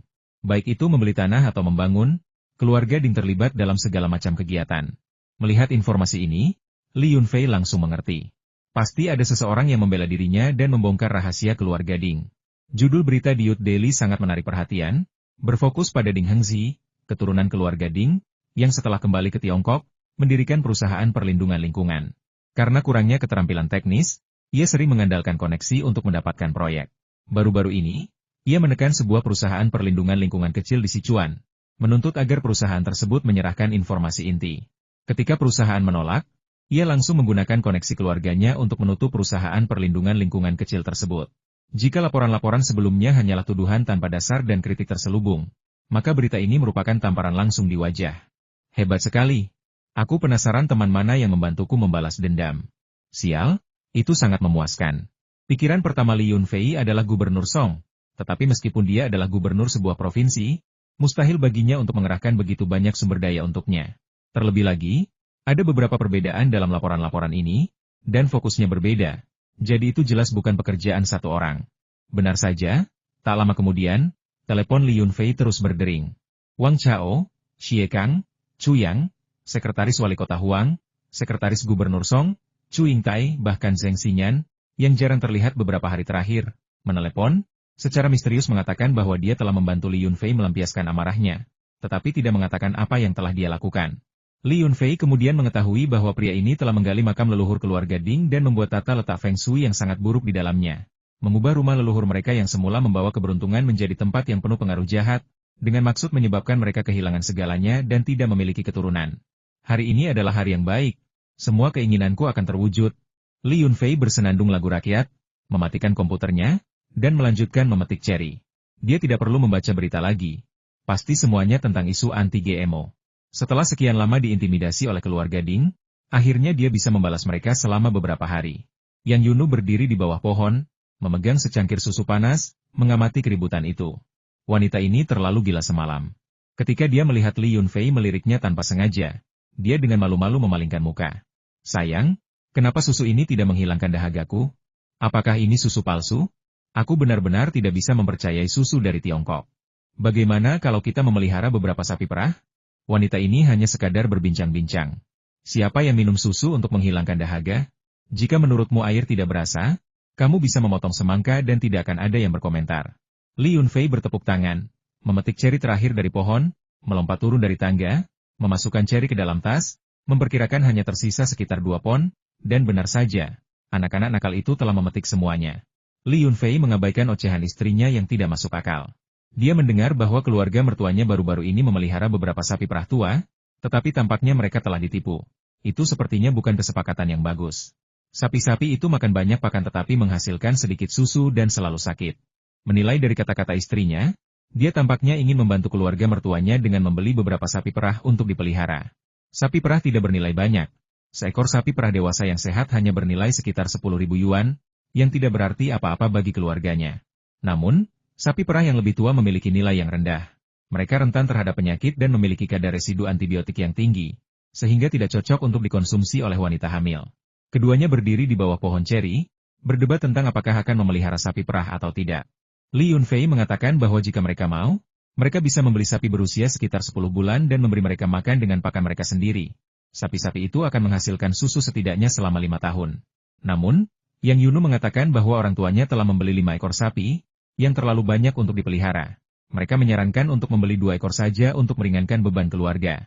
Membantu mertuanya meringankan bebannya bukanlah masalah. Li Yunfei tidak kekurangan uang. Namun, sapi-sapi perah tua yang dibeli dari peternakan kecil itu tidak dapat digunakan. Tubuh mereka dipenuhi antibiotik dan tinggi estrogen. Mereka tidak minum produk kesehatan, melainkan racun. Yang Yunu cemberut dan berkata bahwa dia rela menghabiskan lebih dari 1 juta yuan untuk sebuah BMW X6. Jadi mengapa dia tidak mau menghabiskan puluhan ribu yuan untuk seekor sapi perah? Wanita ini, jika Anda mencoba berargumentasi dengannya, dia akan berbicara tentang emosi. Jika Anda berbicara tentang emosi dengannya, dia akan berbicara tentang logika. Jika Anda benar-benar berbicara tentang logika dengannya, dia akan bersikap tidak masuk akal, dan mengatakan bahwa bersikap tidak masuk akal adalah sifat alami wanita. Baiklah, Li Yunfei tidak ingin berdebat dengan istrinya tentang hal ini. Jadi dia melambaikan tangannya dan berkata, beli, beli, beli. Paling buruk, dia bisa saja membelinya, menyembelihnya, dan memakannya. Dia tentu tidak akan membiarkan istrinya minum susu dari sapi perah tua. Yang Yunu, yang sedang hamil besar, dengan bangga menerima buah ceri dari tangan Li Yunfei dan berkata bahwa dia akan kembali dan mencucinya untuknya. Li Yunfei duduk di bawah tangga, menghela napas, dan memikirkan Michelle yang masih di atas gunung bersama putri mereka, dan bagaimana amarah istrinya jelas-jelas telah meluap. Dia benar-benar tidak tahu bagaimana dia bisa membahas masalah Chloe. Masih ada beberapa pohon sakura di lereng tanah di seberang sungai, tetapi dia terlalu malas untuk memetiknya dan tidak memindahkannya. Ingin sendirian dan tenang. Yin Xueyan melaju kencang ke ladang dengan sepeda motornya, ekspresinya tampak rumit. Namun, begitu melihat Li Yunfei duduk di bawah tangga dengan wajah kesal, dia langsung berteriak, "Hei, apa yang kau pikirkan? Menghalangi jalan, tidakkah kau takut tertabrak? Tinggalkan aku sendiri. Aku ingin kedamaian dan ketenangan." Li Yunfei terlalu malas untuk memperhatikannya. Kedatangan Yin Xueyan saat ini pasti terkait dengan kematian sepupunya, Su Jingshou. Masalah itu adalah sesuatu yang tidak bisa dia ceritakan kepada siapapun, itu adalah rahasianya dan Bu Zhaoji. Siapa Jingjing? Apakah dia cantik? Tidakkah kau takut istrimu akan cemburu? Yin Xueyan menghentikan sepeda motornya dan melontarkan serangkaian pertanyaan sekaligus. Sialan! Jangan ganggu aku. Aku sedang mencari istriku, dia sedang mencuci ceri di dalam. Li Yunfei melambaikan tangannya, menyuruhnya masuk langsung. Kau gila. Nama adikku bukan Jingjing. Aku punya pertanyaan yang ingin kutanyakan padamu agar aku merasa tenang. Tapi melihat suasana hatimu sedang buruk, aku tidak ingin bertanya lagi. Yin Xueyan berjongkok di depan Li Yunfei, mengenakan celana jeans ketat dan kaos ketat yang menonjolkan bentuk tubuhnya yang menggoda, membuatnya terlihat sangat memikat dan seksi. Karena ia membungkuk, sebagian kulit putihnya terlihat di dadanya, memperlihatkan belahan dada yang dalam, penuh godaan kewanitaan. Aku tahu apa yang ingin kau tanyakan. Kematian sepupumu tidak ada hubungannya denganku. Dia mengemudi dalam keadaan mabuk dan itu akibat perbuatannya sendiri. Dia tidak bisa menyalahkan siapapun kecuali dirinya sendiri. Saat aku mendengar berita itu tadi malam, aku sedang berbicara dengan Direktur Gao dan yang lainnya di kantor polisi kota. Li Yunfei berkata dengan ekspresi tidak ramah, tanpa menatapnya sedikit pun. Oh, maafkan aku, seharusnya aku tidak meragukanmu, tapi aku tidak bisa menahan diri untuk bertanya. Kalau tidak, hati nuraniku tidak akan mengizinkannya. Kau tidak tahu. Bibiku pingsan 3 kali karena menangis setelah mendengar bahwa sepupuku meninggal dalam kecelakaan mobil. Sepupuku bukan orang jahat, hanya terlalu keras kepala. Begitu dia sudah memutuskan, tidak ada yang bisa mengubahnya. Dan lihat apa yang terjadi padanya karena wanita bau kiniau itu. Yin Xueyan cemberut, meraih lengan Li Yunfei, dan mengguncangnya beberapa kali, dengan sedikit nada genit dalam suaranya. Li Yunfei melambaikan tangannya, menghentikannya melanjutkan. Terlepas dari siapa yang menyerang, Su Jingshou telah menyebabkan ini pada dirinya sendiri. Jika dia tidak mati kemarin, dia tidak akan lolos hari ini. Itu hanya masalah cepat atau lambat. Terakhir kali dia mencoba membujuknya, melihat sikapnya yang arogan, dia tahu dia sudah ditakdirkan. Adapun Qiniao, bahkan jika dia menjadi pelacur, kau tidak berhak berkomentar. Baiklah, aku tidak akan mengatakan apa-apa lagi. Dia mantan pacarmu, dan kau masih membelanya seperti ini. Aku tidak tahu apa yang begitu hebat tentang dia. Kata Yin Xueyan sambil menggoyangkan pinggulnya dengan marah berjalan ke halaman villa. Koin emas dan tembaga itu juga sudah familiar baginya, dan mereka tidak membuat keributan ketika dia masuk. Saudari Yunu, apa yang sedang kau lakukan? Yin Xueyan memanggil dengan manis saat dia masuk.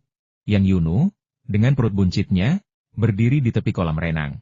Mendengar suara itu, dia dengan santai menjawab, itu Xueyan. Ayo coba cari saya. Enak sekali. Kedua wanita itu mengobrol sebentar, membicarakan hal-hal sehari-hari, dan tampaknya menikmati percakapan yang menyenangkan hingga waktu sarapan, ketika akhirnya mereka memanggil Li Yunfei kembali. Yin Xueyan cukup sibuk dengan pekerjaannya. Meskipun sepupunya meninggal dalam kecelakaan mobil, dia tetap harus bekerja hari ini. Dia mengatakan bahwa ada pemburu liar di pegunungan lagi. Mereka adalah turis dari kota. Beberapa kelompok telah ditangkap, tetapi masih sulit untuk dihentikan. Li Yunfei pernah mendengar tentang wisatawan yang berburu sebelumnya.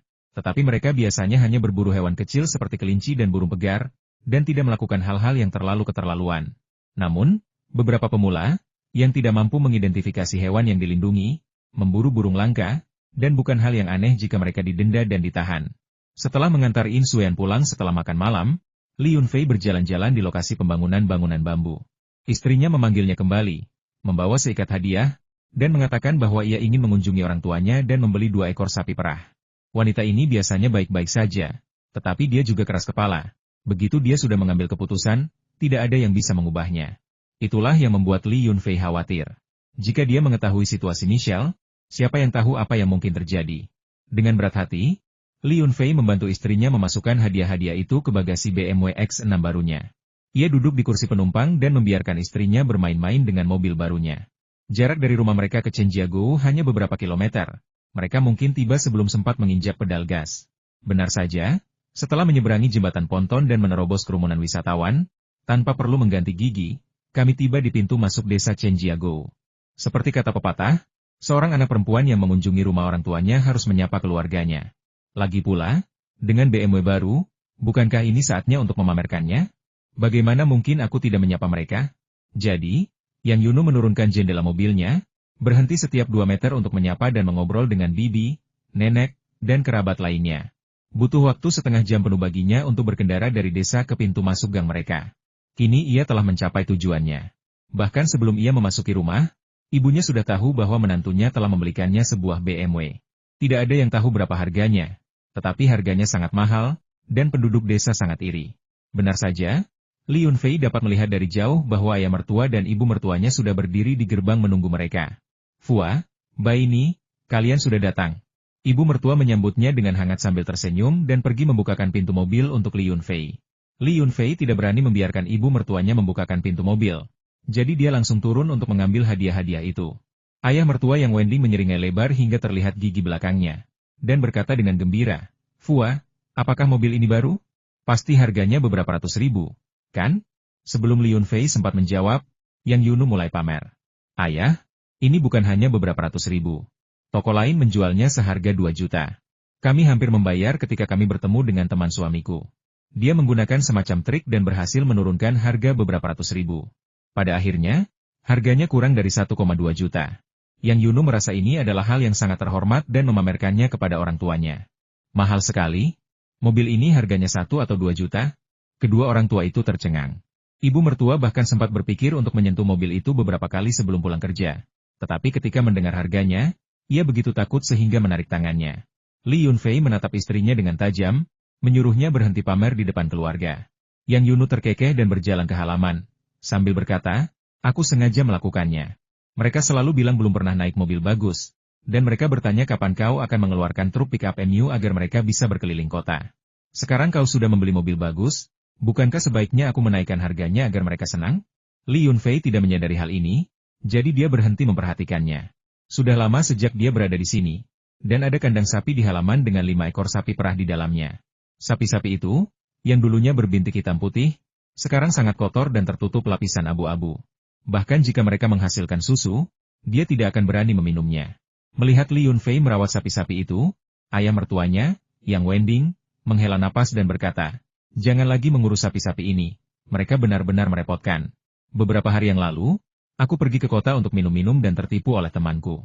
Dia bilang susu sekarang sangat mahal, dan jika aku membeli sapi-sapi ini, mereka akan langsung menghasilkan susu, dan seseorang akan mengambilnya. Tapi setelah membelinya, aku menemukan sapi-sapi ini sangat sensitif. Mereka mudah sakit, dan aku sudah menghabiskan lebih dari 1.000 untuk biaya dokter hewan. Lebih buruk lagi, mereka tidak menghasilkan susu lagi. Aku menelepon temanku, dan dia bilang sapi perah membutuhkan banteng untuk dikawinkan, dan mereka hanya menghasilkan susu saat hamil. Dia bilang aku hanya membeli sapi dan bukan banteng. Jadi itu salahku sendiri karena mereka tidak menghasilkan susu. Karena Fua dan Baini akan datang hari ini, jangan membahas hal-hal yang menyedihkan ini. Aku sudah bertanya-tanya, dan sapi-sapi tua ini sudah tidak punya makanan lagi. Kita akan menyembelihnya untuk diambil dagingnya, dan itu akan menyelamatkan kita dari kekhawatiran terus-menerus tentang mereka, kata ibu mertuaku. Kelompok itu masuk ke dalam dan mengobrol sebentar. Sebelum mereka sempat memasak, mereka mendengar suara di gerbang. Kakek dan paman dari pihak ibu Li Yunfei datang, mengatakan bahwa mereka ingin membicarakan sesuatu dengan Li Yunfei. Sebenarnya, Li Yunfei telah menyiapkan hadiah untuk kakek dan neneknya dari pihak ibu. Tetapi dia belum sempat mengantarkannya ketika mereka tiba. Saya pikir itu sesuatu yang serius. Ternyata kakek saya, sebagai kepala desa dan sekretaris partai desa, merasa cemas karena melihat setiap keluarga di Lijiasai keluar dari kemiskinan dan menjadi kaya, meninggalkan penduduk Chenjiago jauh di belakang. Dia ingin berdiskusi dengan Li Yunfei apakah mungkin membangun hotel bambu di tepi barat sungai, meniru model agrowisata Lijiasai. Pemerintah kota telah menghentikan proyek agrowisata, jadi Chenjiago akan menjalankannya sendiri, dengan menyediakan uang dan tenaga kerja sendiri. Pasti para petinggi tidak akan berkomentar apapun tentang itu, kan? Meskipun bukan masalah besar, hal itu menempatkan Li Yunfei dalam posisi sulit. Rencana Li Yunfei adalah untuk mendapatkan lahan utama di tepi barat sungai untuk memperluas pengaruh hotel Bamboo House. Namun, karena kakeknya ingin memberi manfaat bagi masyarakat Chenjiago, dia tidak bisa menolak. Seseorang tidak boleh terlalu egois. Sementara itu, Ding Hengzi, yang berada jauh di kota kabupaten, hampir gila karena telepon dari para tetua. Begitu dia menjawab, mereka langsung melancarkan cercaan, menuduhnya egois dan menghancurkan seluruh keluarga Ding demi perusahaan lingkungannya. Mereka mencelanya karena menyia-nyiakan tahun-tahun pendidikannya, mengatakan bahwa dia benar-benar bodoh dan seharusnya membuka mata dan membaca berita online. Mereka memerintahkannya untuk menyelesaikan masalah ini secepat mungkin, tanpa peduli siapa yang telah dia sakiti, dan untuk segera meminta maaf. Mereka meyakinkannya bahwa reaksi keras ini adalah sesuatu yang tidak dapat ditanggung oleh keluarga Ding. Karena berita dan opini publik hanyalah permukaan, kekuatan tersembunyi telah mencabik-cabik mereka, meninggalkan mereka babak belur dan memar. Wakil Direktur Kementerian Perlindungan Lingkungan dan Wakil Direktur Departemen Perlindungan Lingkungan Provinsi Sichuan, yang berada di garis depan, dipanggil untuk dimintai keterangan tadi malam. Masalah ini sangat serius, dan diperkirakan mereka tidak akan pernah bisa keluar dari sini seumur hidup mereka. Ding Hengzi tidak ingin mengakuinya. Ingin mengatakan bahwa semua ini tidak ada hubungannya dengan dirinya, karena dia tidak ingin menyinggung seluruh keluarga Ding. Jika keluarga itu tahu bahwa dialah yang menyebabkan semua ini, bahkan jika dia adalah keturunan langsung keluarga Ding, dia akan disiksa hingga putus asa dan tidak akan pernah berani menginjakkan kaki di gerbang keluarga Ding seumur hidupnya. Namun, artikel di Youth Daily yang menyebut namanya secara langsung mengungkap jati dirinya yang sebenarnya, sepenuhnya menyingkap sifat aslinya. Sebelumnya, ia menerima banyak pujian dari para seniornya karena mendirikan perusahaan perlindungan lingkungan setelah kembali ke Tiongkok. Mereka mengatakan bahwa ia telah memperoleh pengalaman berharga dari studinya di luar negeri, menerapkan pengetahuannya dan menggunakan metode berteknologi tinggi untuk menghasilkan uang. Pujian kemarin masih terngiang di telinganya, namun hari ini ia menghadapi kritik paling keras. Seorang tetua yang pemarah sudah berteriak menyuruhnya segera kembali ke ibu kota dan menjelaskan semuanya dengan benar kepada para tetua keluarganya. Banyak anggota keluarga Ding terkejut oleh kekuatan dahsyat ini dan masih belum pulih, bertanya-tanya tokoh berpengaruh mana yang telah disinggung Ding Hengzi, karena serangan itu tampaknya datang seperti gelombang pasang. Sialan, sialan. Apa yang sebenarnya terjadi? Teriak Ding Hengzi dengan marah sambil memutus panggilan dan menghancurkan ponselnya berkeping-keping, karena dia tidak ingin mendengarkan panggilan lagi. Ling Xiu Ma Biao telah mengamati dengan dingin sepanjang waktu, tidak menawarkan penghiburan maupun membantunya merapikan ruangan yang berantakan. Melihat jam, dia berkata, kita tidak punya banyak waktu lagi. Awalnya aku hanya sedikit khawatir, tetapi sekarang kekhawatiran itu mungkin menjadi kenyataan. Karena pihak lawan memiliki kekuatan resmi yang begitu kuat untuk membalas, kekuatan tersembunyi dari dunia seni bela diri juga tidak boleh diremehkan. Tadi malam, aku samar-samar merasakan beberapa kultivator spiritual melakukan ritual di dekat sini. Meskipun aku tidak dapat menemukan sumbernya, aku rasa itu bukan hanya imajinasiku. Apa? Ada praktisi spiritual yang melakukan ritual di dekat sini tadi malam? Kenapa kau tidak mengatakannya lebih awal? Bukankah orang sepertimu takut menyentuh pejabat? Seru Ding Hengzi, melompat dari sofa karena terkejut. Dia sendiri telah menyaksikan kengerian yang dilakukan oleh praktisi spiritual. Kematian Li Jihua diatur oleh Ma Biao, seorang pria yang sehat walafiat yang meninggal di rumah sakit dalam keadaan misterius. Bahkan otopsi forensik pun akan menemukan bahwa itu bertentangan dengan akal sehat dan karenanya tidak dapat dijadikan bukti hukum. Mungkin aku tak berani menyentuhmu, tapi sebagai anggota dunia bela diri, aku sudah menjadi target. Jika kau benar-benar tak mau pergi, aku akan pergi siang ini. Ma Biao memutar-mutar cincin giok hangat di jarinya, menandakan niatnya untuk pergi. Aku juga akan pergi tidak, aku harus menemui Li Yunfei. Ding Hengzi berkata dengan gigi terkatup, pasti orang-orangnya yang menyerang keluarga Dingku.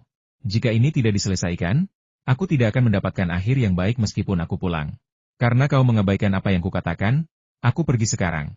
Setelah mengatakan itu, Ma Biao berjalan melewati ruang tamu yang berantakan, membuka pintu, dan pergi tanpa berhenti.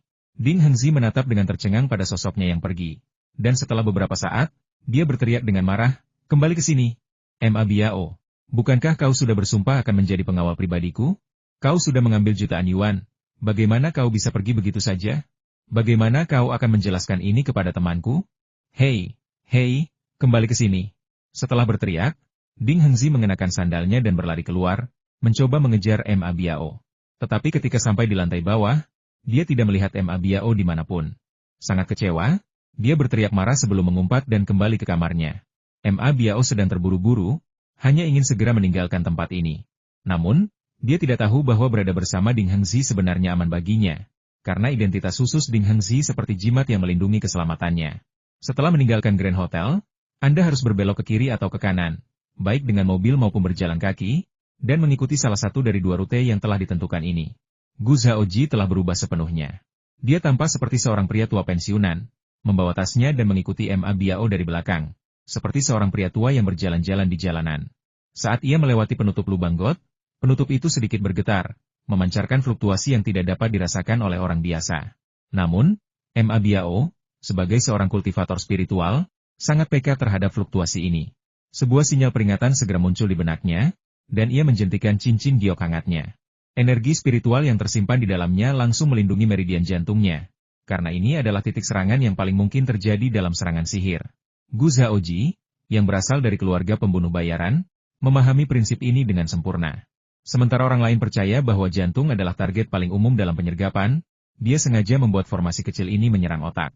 Meskipun otak adalah tempat kesadaran berada, istana ungu seseorang, dan bagian terkuat dari pertahanan seorang kultivator spiritual, dia tetap melakukannya dengan cara ini. Setelah Ma Biao melindungi jantungnya, dia sudah tahu bahwa dia telah ditipu, karena kekuatan serangan yang dipancarkan oleh susunan sederhana di bawah kakinya melewati jantungnya dan langsung menuju otaknya. Dia mendengus dingin, berpikir dalam hati betapa bodohnya musuh ini. Apakah dia pikir kultivasinya bebas? Dengan sebuah pikiran, dia menciptakan perisai energi spiritual untuk memblokir serangan yang mendekat. Dua kekuatan dahsyat itu tiba-tiba bertabrakan. Meskipun orang biasa tidak dapat merasakannya, tubuh Ma Biao bergetar hebat. Kekuatan lawannya tampak terlalu kuat, namun tampaknya bukan sepenuhnya serangan spiritual, karena hampir tidak menggunakan kehalusan. Dia hanya merasakan kekuatan brutal yang sangat dahsyat, dan kepalanya hampir terlepas dari kulitnya. Gu Zhaoji, yang berjalan di belakang, tertawa. Seperti pejalan kaki lainnya, dia menyaksikan penutup lubang got di depannya tiba-tiba hancur, dan seorang pria dewasa jatuh ke dalam selokan dengan bunyi gedebuk, mengeluarkan jeritan ketakutan yang tajam. Saluran pembuangan itu tampak agak dalam. Teriakan itu baru setengah selesai sebelum terdengar suara gemercik air yang dituangkan ke mulut seseorang. Para pejalan kaki terkejut, berteriak dan memanggil polisi. Kemudian mereka dengan cepat membentuk lingkaran, menjulurkan leher untuk melihat bagaimana keadaan orang malang itu. Beberapa wanita yang lebih tua menganggap pria itu terlalu pengecut. Dia hanya jatuh ke selokan. Mengapa dia begitu ketakutan? Air memercik ke jalan, dan pria di bawah, seperti anjing liar yang tidak bisa berenang, mencoba melompat ke atas. Setiap lompatan menghasilkan suara percikan yang lebih keras, dan bau selokan sangat menyengat. Para penonton menjaga jarak lebih dari 10 meter, terlalu takut untuk menonton. Gu Zhaoji kebetulan lewat saat itu.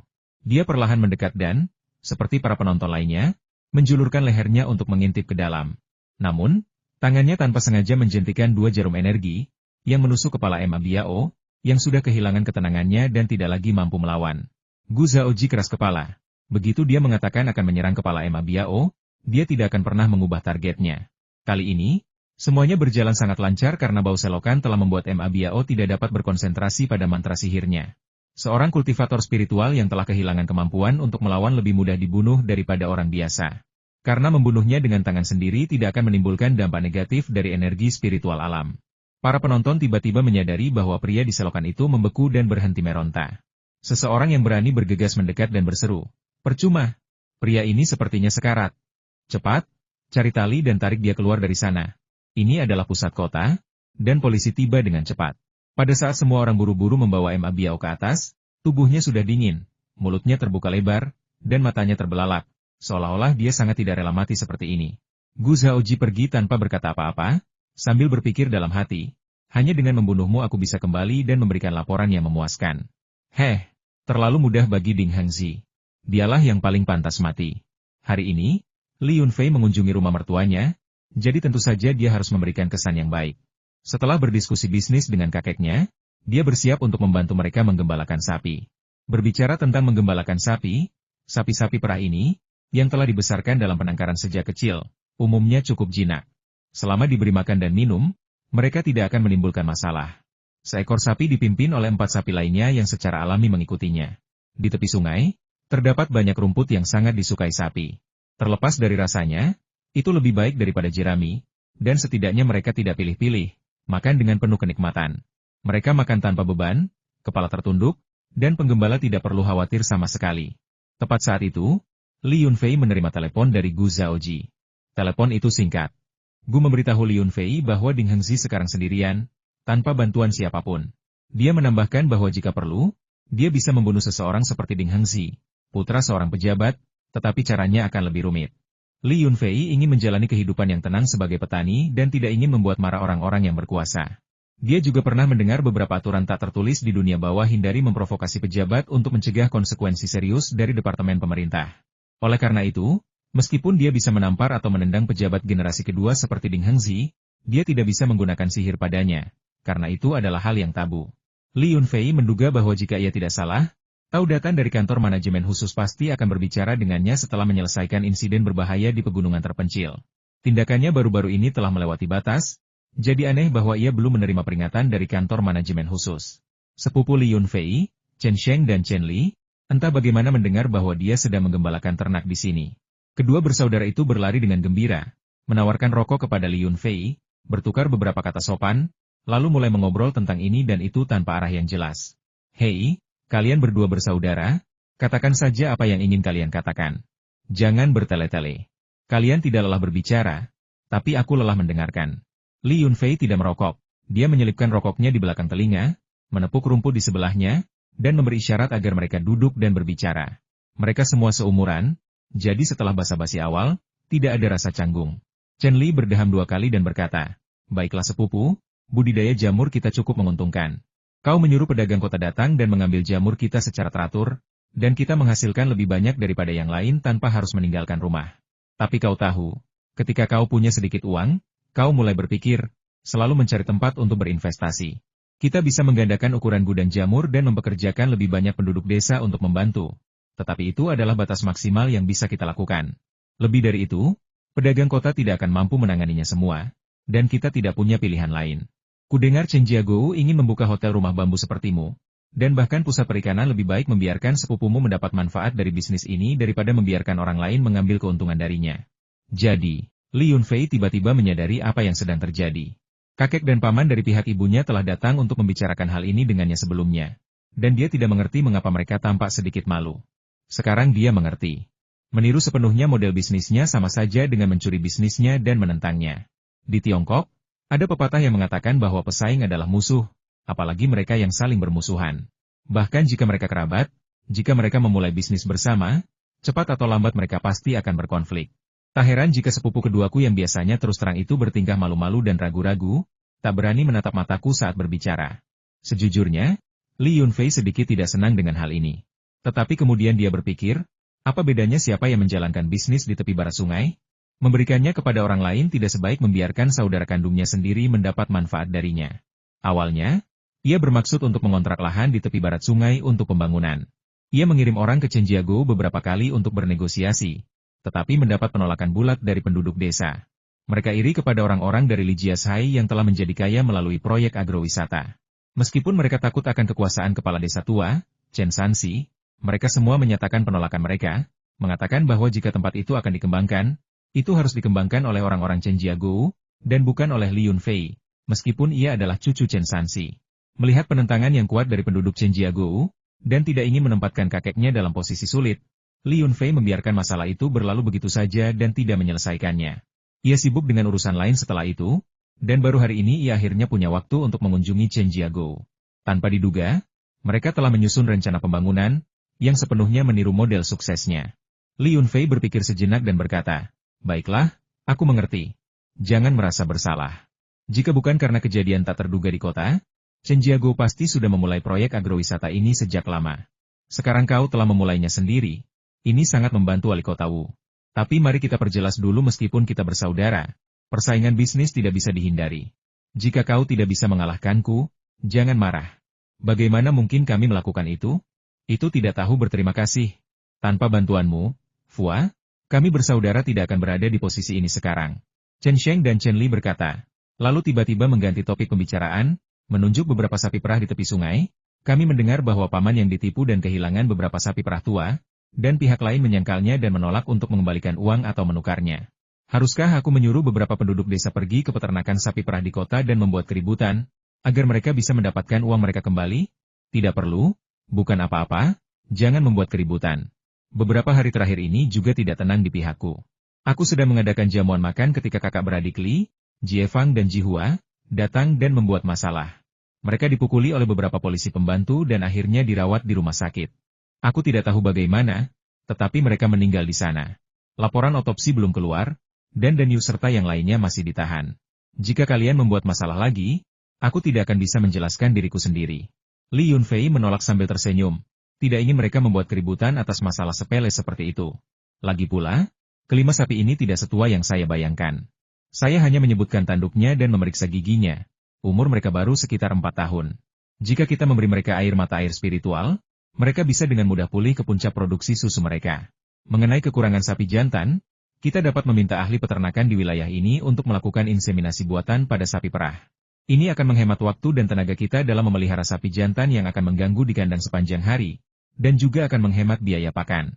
Kedua bersaudara itu bingung ketika menyadari bahwa mereka tidak bisa banyak membantu, dan tampaknya merasa bersalah karena meniru model bisnis Li Yunfei. Mereka belum berjalan jauh ketika Li Yunfei menggiring sapi-sapi itu kembali. Mungkin mereka sudah lama tidak makan rumput segar dan lembut, dan enggan untuk pergi. Mereka berjalan ke utara menyusuri tepi sungai, dan di sudutnya, ada 2 pohon kecil khas Tiongkok. Batangnya setebal lengan, tetapi dengan sedikit cabang dan hanya beberapa daun muda kemerahan, sehingga tampak gersang. Hah, ada pohon kembang sepatu Cina di sini. Kebetulan sekali. Li Yunfei sangat gembira.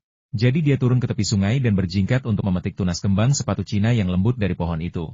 Meskipun disebut tunas lembut, sebagian besar sebenarnya sudah tua, dan hanya cabang yang baru tumbuh yang masih segar. Ada banyak cara untuk mengonsumsi tauge, bisa dimakan dingin, ditumis, digunakan dalam sup, diasamkan, dan lain sebagainya. Kebiasaan masyarakat Tiongkok mengonsumsi tauge telah menyebar ke seluruh negeri sejak dinasti Han. Tauge tidak hanya bergizi dan lezat, tetapi juga memiliki khasiat obat yang baik. Pengobatan tradisional Tiongkok meyakini bahwa tun dapat mengobati pilek, nyeri rematik, sakit perut, disentri, dan parasit. Kedokteran modern telah meneliti lebih lanjut hal ini, menemukan bahwa tun mengandung kalsium, fosfor, kalium, natrium, dan komponen lainnya. Dipercaya memiliki efek seperti menguatkan tubuh yang lemah dan meningkatkan energi yang, menyehatkan ginjal dan mendorong pertumbuhan rambut, mengurangi peradangan, menghentikan pendarahan dan meredakan nyeri, mengatur energi ki dan darah, serta memperkuat lambung. Tun cocok untuk mereka yang mengalami kekurangan energi yang pada ginjal, nyeri punggung bawah dan lutut, ejakulasi dini, impotensi, dan kerontokan rambut. Menurut beberapa penelitian asing, tun Cina mengandung vitamin E dan hormon seks, yang memiliki efek anti penuaan dan penyeimbang yin yang, dan dikatakan memiliki efek terapeutik tertentu pada infertilitas, sehingga dijuluki penambah kesuburan. Li Yunfei merasa bahwa efek-efek ini tidak dibesar-besarkan. Jika dibesar-besarkan, mungkin akan menjadi maya atau okra berikutnya. Buah tun Cina adalah buah musiman, biasanya dipanen sekitar musim hujan. Namun, iklim di kota Qinglong hanya beberapa hari lebih lambat daripada di sebagian besar daerah lain, sehingga sebagian besar buah tun Cina pada saat ini sudah terlalu tua untuk dimakan. Dua pohon kecil ini, yang terletak di sudut teduh tepi sungai, seringkali tidak mendapatkan banyak sinar matahari, sehingga tunasnya tumbuh lebih lambat, yang memungkinkan Li Yunfei memiliki banyak tunas segar dan lembut. Li Yunfei memetik segenggam besar tunas muda, mendekatkannya ke hidungnya, dan menghirup aroma yang familiar, yang membuatnya mabuk dan mengeluarkan air liur. Dia mencucinya dengan air, mencampurnya dengan tahu, menambahkan sedikit garam, sedikit cuka dan minyak wijen, dan jadilah lauk yang lezat. Dia biasa makan tahu dengan tunas muda cukup sering. Tetapi kemudian desa menanggapi seruan pemerintah kota untuk menebang pohon-pohon yang tidak diinginkan dan menanam pohon buah-buahan sebagai gantinya. Akibatnya, buah yang mereka hasilkan tidak bisa dijual, dan bibit asli hampir menghilang dari desa. Beberapa pohon yang dulunya sangat umum, seperti pohon tun Cina, murbei, cemara, akasia, dan pohon talau Cina, semuanya telah lenyap dari desa. Untuk menemukannya, Anda harus pergi ke jurang pegunungan di luar desa. Ia menghirup aromanya beberapa kali. Senyawa aromatik volatil dalam daun tun, seperti Tona sinensis, dapat memperkuat limpa dan lambung, meningkatkan nafsu makan. Selain itu, aroma volatil daun tun dapat menembus kulit cacing gelang, mencegahnya menempel pada dinding usus dan dengan demikian mengeluarkannya dari tubuh, sehingga bermanfaat untuk mengobati askariasis. Daun ini juga kaya akan vitamin C dan karoten, yang membantu meningkatkan fungsi kekebalan tubuh, melembabkan kulit, serta memiliki manfaat kecantikan dan kesehatan. Seandainya pohon kangkung Cina di desa itu tidak ditebang, pohon-pohon itu pasti sudah menjadi sumber daya yang berharga sekarang.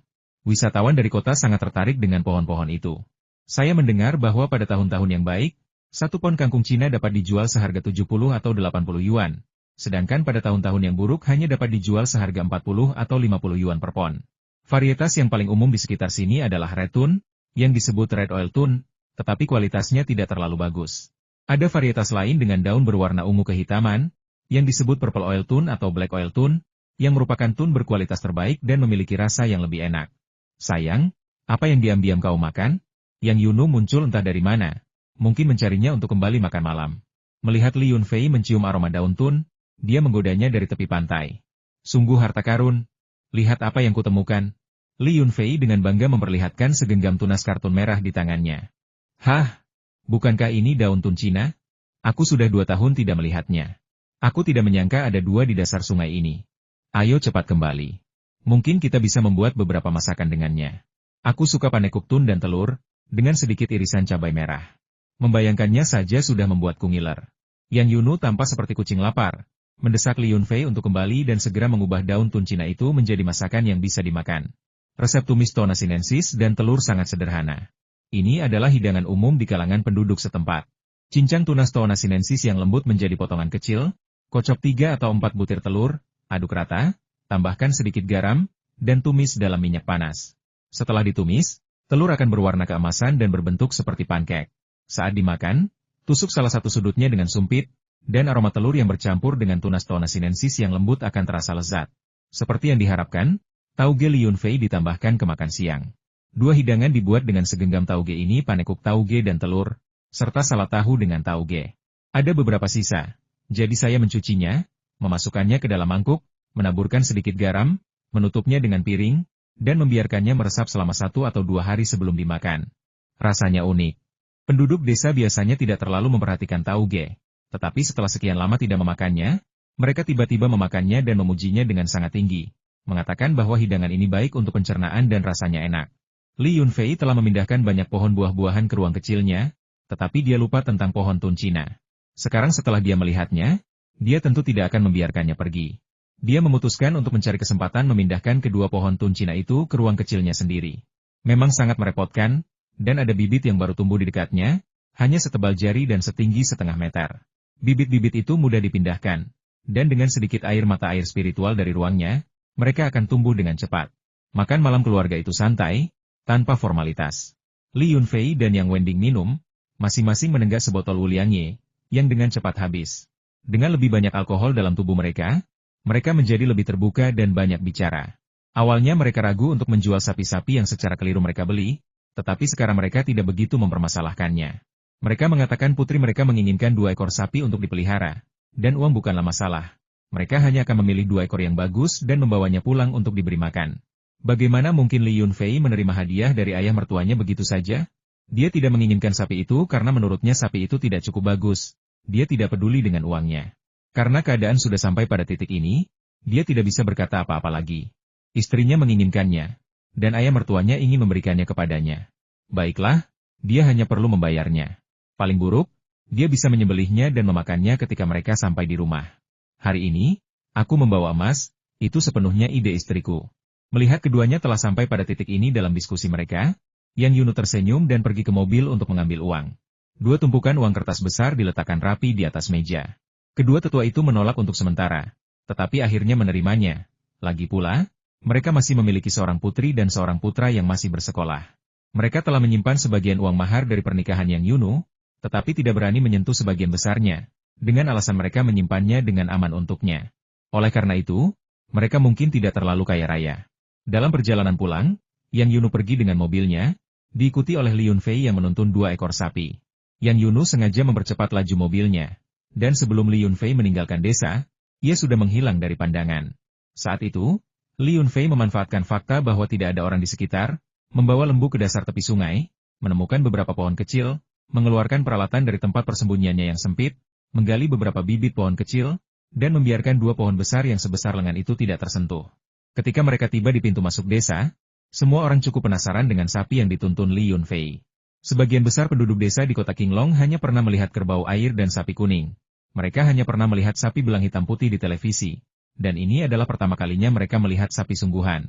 Ketika Yang Wending membeli sapi perah dari kota, sapi-sapi itu dibawa kembali dengan truk, dan penduduk Li Jiashai tidak melihatnya. Begitu mereka melihat Li Yunfei menuntun 2 ekor sapi perah kembali, mereka segera mengerumuninya, menanyakan tentang situasinya, berapa harga belinya, apakah sapi-sapi itu sudah bisa menghasilkan susu sekarang, dan jika ya, berapa harganya per kilogram. Li Yunfei tidak bisa menjawab banyak pertanyaan.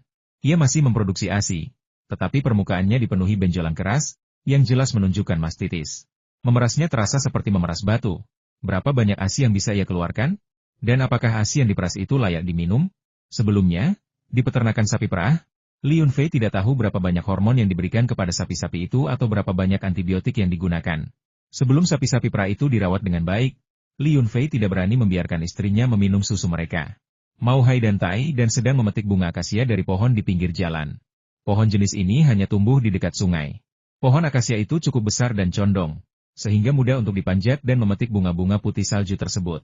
Sekelompok anak berdiri di bawah pohon, berteriak keras agar kedua anak di atas pohon itu melemparkan bunga akasia yang telah mereka petik.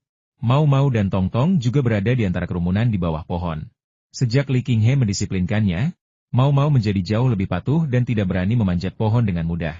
Saat itu, Li Yunfei menuntun sapi melewati pohon, dan Tiedan di atas pohon berteriak keras, "Paman Fua, ini ada bunga pohon akasia untuk memberi makan sapi. Sapi ini sedang berbuah, bisakah paman memberiku secangkir untuk diminum?" Anak-anak desa itu rakus, dan meskipun kondisi ekonomi keluarga mereka telah membaik, mereka tetap tidak dapat menjamin anak-anak mereka mendapatkan susu. Dorongan Tiedan membuat anak-anak lain di bawah pohon ikut bergabung, dengan mengatakan bahwa mereka akan memberi makan bunga akasia yang mereka miliki kepada sapi-sapi sebagai imbalan susu dari Li Yunfei. Beberapa anak nakal sudah merangkak di bawah perut sapi dan mulai menyusu, melewatkan proses pemerahan sama sekali.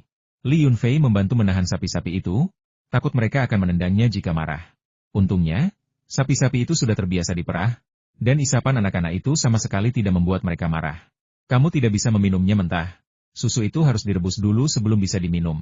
Minum susu mentah akan menyebabkan diare," kata Li Yunfei kepada anak yang namanya tidak dia ketahui. Namun bocah itu mengabaikannya, menghisap rokok beberapa kali, menyeka mulutnya, dan berkata dengan lantang, "Rasanya agak amis, tidak seenak yang kubayangkan."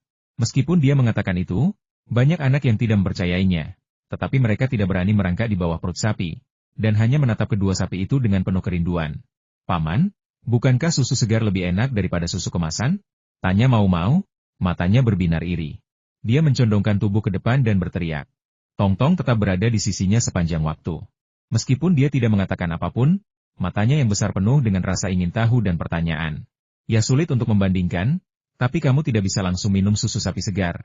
Itu akan menyebabkan diare. Bagaimana kalau begini besok pagi? Siapapun yang bangun pagi bisa datang ke peternakanku. Aku akan memerah susu, merebusnya dalam panci, dan membiarkanmu mencicipinya. Mari kita perjelas sebelumnya jika ada yang datang terlambat dan semua susunya habis, kamu tidak bisa menyalahkanku, kata Li Yunfei. Oke, aku pasti akan bangun duluan. Aku juga harus bangun pagi. Aku sudah lama ingin minum susu, tapi ibuku terus menolak membelikannya untukku. Keluarga Mao Hai miskin. Orang tuanya bekerja jauh dari rumah, menghasilkan sedikit uang, tetapi mereka tidak mau pulang. Jadi dia tinggal bersama kakek neneknya. Diam-diam dia memetik seikat besar bunga akasia dari pohon, mengikatnya dengan tali, dan membawanya di punggungnya, yang sama sekali tidak menghalangi pendakiannya. Melihat Li Yunfei hendak pergi, ia segera turun dari pohon, sambil mengangkat seikat bunga akasia putih salju dan berseru, "Jangan pergi. Aku memetik seikat bunga akasia untukmu. Sayang sekali jika diberikan kepada sapi. Bawalah kembali dan kukuslah, rasanya enak sekali." Sambil berbicara, ia menyerahkan seikat bunga akasia kepada Li Yunfei, lalu menatap sapi itu dengan penuh kerinduan. Maksudnya jelas tetapi terlalu malu untuk diucapkan dengan lantang. Haha, semua orang akan datang pagi-pagi sekali besok, kamu juga harus bangun pagi. Li Yunfei menerima kebaikan itu, menuntun sapi, dan membawa seikat bunga akasia menuju ladang. Aku pasti akan bangun pagi, jawab Mao Hai dengan gembira setelah menerima janji dari Li Yunfei. Di peternakan, istrinya, Yang Yunu, sudah memarkir mobil dan menunggunya di gerbang. Li Yunfei tahu istrinya tidak tega meninggalkan sapi-sapi itu dan ingin memberi mereka makan rumput sesegera mungkin.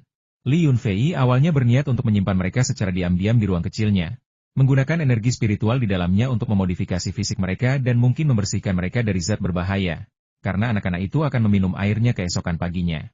Namun, mengingat situasi saat ini, menyimpan mereka di ruang kecil itu tidak mungkin. Dia hanya bisa diam-diam memberi mereka air dari mata air spiritual di ruang tersebut. Yang Yunu memang sangat menyukai kedua sapi itu, mengatakan bahwa sapi-sapi itu kotor dan dia ingin memandikan mereka. Benar saja, kedua kuda liar yang cukup cerdas itu merasa iri dan terus mendorong ke depan, ingin Yang Yunu membersihkan mereka. Yang Yunu mengabaikan mereka, dan kedua kuda hitam itu malah marah, membuka mulut mereka untuk menggigit sapi-sapi itu, merasa kesal karena telah merebut kasih sayang tuannya. Li Yunfei tertawa terbahak-bahak, dan Yang Yunu buru-buru memanggilnya untuk membantu mengusir kuda liar itu. Li Yunfei tertawa dan berkata, "Kedua kuda liar ini akan mendengarkanmu. Kau pergi dan bermainlah dengan mereka. Aku akan melakukan pekerjaan kasar dan kotor, seperti menyikat sapi." Yang Yunu tidak punya pilihan selain memberikan tugas ini kepada suaminya. Melihat istrinya mengajak kedua kuda liar itu berjalan-jalan, Li Yunfei memanfaatkan kesempatan itu untuk menuangkan 2 cangkir air mata air dari mata air spasialnya, mencampurnya dengan air biasa, dan membiarkan sapi-sapi itu meminumnya. Meskipun sapi-sapi itu berpikiran sederhana, mereka tidak bodoh. Begitu mereka mencium energi spiritual dalam air, mereka meminumnya dengan rakus. Betapapun sakitnya Li Yunfei membersihkan kotoran dari tubuh mereka, mereka tidak bergeming dan membiarkannya melakukan apapun yang dia inginkan. Mirip dengan manusia, hewan-hewan ini mengalami efek pembersihan pada tulang dan sumsum mereka ketika pertama kali meminum air mata air.